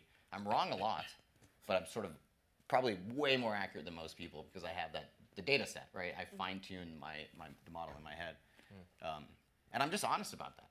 Like that's like I can scale that infinitely. Like I can do that on 1 million features a day, right? It takes 0.1 seconds to do that. Which basically means I'm not the bottleneck, which means like I can infinitely scale, which means I can totally run Gumroad as a multi-billion-dollar company with no full-time employees, and I do. Gumroad is probably worth $245 million, according to the S&P 500 multiple, with no full-time employees. And I work. That's a dream. Yeah. I don't work, right? Like I have 25 people who own equity in the business and who do all of that stuff for me. So all of the stuff I do is like cream on top. It's just like, how can I, and it's mostly like, who can I add to the system, right? That's all it is. Like, I had to tweet about this. Like, my hot take is like, when AI does everything, the only role that matters is bouncer, which is like, who do you want in the room? Who do you want on your team? and I think once you get there, once you have a profitable business, like that's the joy of it. Is like you just get to pick like who shows up into the office, like who do you get to hang out with, and that is like it's like having children. Like it's not that. I don't think anything comes close to that, but it's sort of like the closest I think a man could feel to that of like having people do work better than you could without you being there. It's like it's like an insanely transcendent. Can I ask you a feeling. question? You just did. Can I ask you another one? You just did. Yes, sorry. What This is have why you, I can't hire anyone. What have you learned about talent selection that isn't obvious? A lot of stuff you can't really say. Well, we're going to say it. Let's talk about it freely. I think you should almost exclusively hire people under the age of 22. What about everybody over the age of 22? Where did they go? Other jobs. So you're saying for like your tech startup? For anyone I am speaking to, you should only hire people who are insanely young. Why? The reason is the internet makes it possible to become a master at many, many, many skills before you go to college. And this has been true before the internet was true. Like, I mean, this is why you go to college at 18, right? Otherwise, you would go to college at 30 or 40 or 50. You take the tests super young, and then you don't take them again. Why don't you take the LSAT at 45? It's because we know roughly, as a society, like where you're going to end up. It's like The Giver. The Giver is like the dystopian sort of extreme of that idea. And so that's what I do. I pay $200 an hour. So just to sort of apply this, I pay $200 an hour for like a senior software engineer anywhere in the world. So you could live in Malaysia, Bali, New York City, wherever you want, if you can do the job. Amazing. So it doesn't matter if you're 13 years old. All right. Or 55. But generally, the 13-year-old is going to have more energy than the 55-year-old. So child labor is the key. Yeah, I mean, That's why I took away from 100%.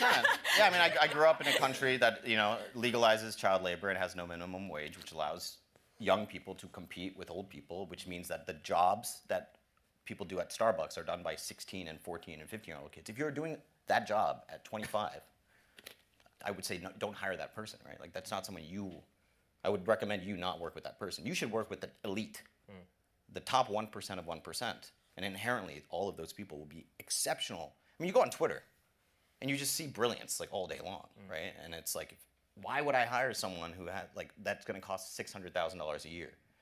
I can still pay $600,000 a year. I'd just rather give it to the 18-year-old kid, right? Right. So, and I found that like the work ethic, like the drive, like it's not that the 55-year-old is not better. It's just that I cannot get them. Like that person is making $7 million a year at Google and has but if you are starting a company and you are hiring people, like your advantage is you are giving them access to you and impact and the audience that you have, and you're telling them that you are better than me, which no company, no serious business would tell them because like Coke is not going to allow that. They're going to make you climb the ladder, right? But that's all bullshit, right? Like anyone could, like there's so many 18-year-old kids I know that could run Tesla because they're savant software engineers and electrical engineers and physicists. Yeah, they're better trained LLMs. Yeah, and you know this because like you can look at their SAT score at 13 and it's better than the average Harvard grad. And they're 13, so they're only going to improve from there, right? Like their brain is like their prefrontal cortex has a lot more to do. And I just think that's super key. I think people deeply underrate like how important reasoning ability is. For example, if I say, what should Gumroad build? That's the interview question. What should Gumroad build? Right, that's it. Like that, if you want like a Turing test for AGI, right? That's what I would ask the AGI. I would say, what should Gumroad build? And that's all. That like basically in 3 or 4 paragraphs, you can get the job at Gumroad. Right, like any relatively competent person within 4 paragraphs would be able to prove to me that they're in the top 1% of 1% of knowing what Gumroad should build. There's enough data out there that they can go collect that data, compile it, build that training model, and be wrong, but be much closer than the average. So that question requires more creativity than, say, any question on the SAT, right? So do you Correct. prioritize creativity or what the SAT tests? Or do you think they're highly correlated? I mean, I think the goal of the SAT is to try to proxy that. That's like the whole To point. proxy creativity? Yes. Really? Correct. Yeah, I think creativity is a mathematical concept. I don't think the woo of creativity. Interesting. No, How would you define creativity? Matrix multiplication, finding prime numbers. Yeah. Finding prime numbers. Finding prime numbers. Yes. No, I mean there's an element of truth to that. Like math is beautiful in a sense, but how do you apply that to a person? You're basically like if they are able to come up with an out of order distribution, where I'm like that's better. Like there's something there that means they can run like they are making better decisions than I am as CEO currently, and they were able to get that with less context than I have, based on the data that they were able to assemble, which basically means that their compression algorithm on that data is like almost better than mine or is proxying better than mine. But it's all relative, right? At the end of the day, you have 500 people that apply, you're just hiring the top one. So it's all relative. It's not like you're trying to hit a certain bar, you're just trying to hire the best. Inherently, you're going to filter out everyone else. So inherently, the person who's the best will have all of the other things and the thing that you're looking for. I fully sidetracked this panel. I'm sorry. Sorry, I was It's kind of irrelevant. I think, had to satisfy my own curiosity. Yeah. We can. I think we're up on time. Okay. So let's just give like, yeah, okay. Round of applause for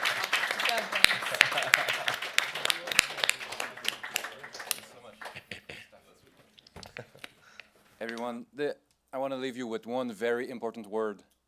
The only thing that matters right now is refreshment. Downstairs, it's cocktail hour.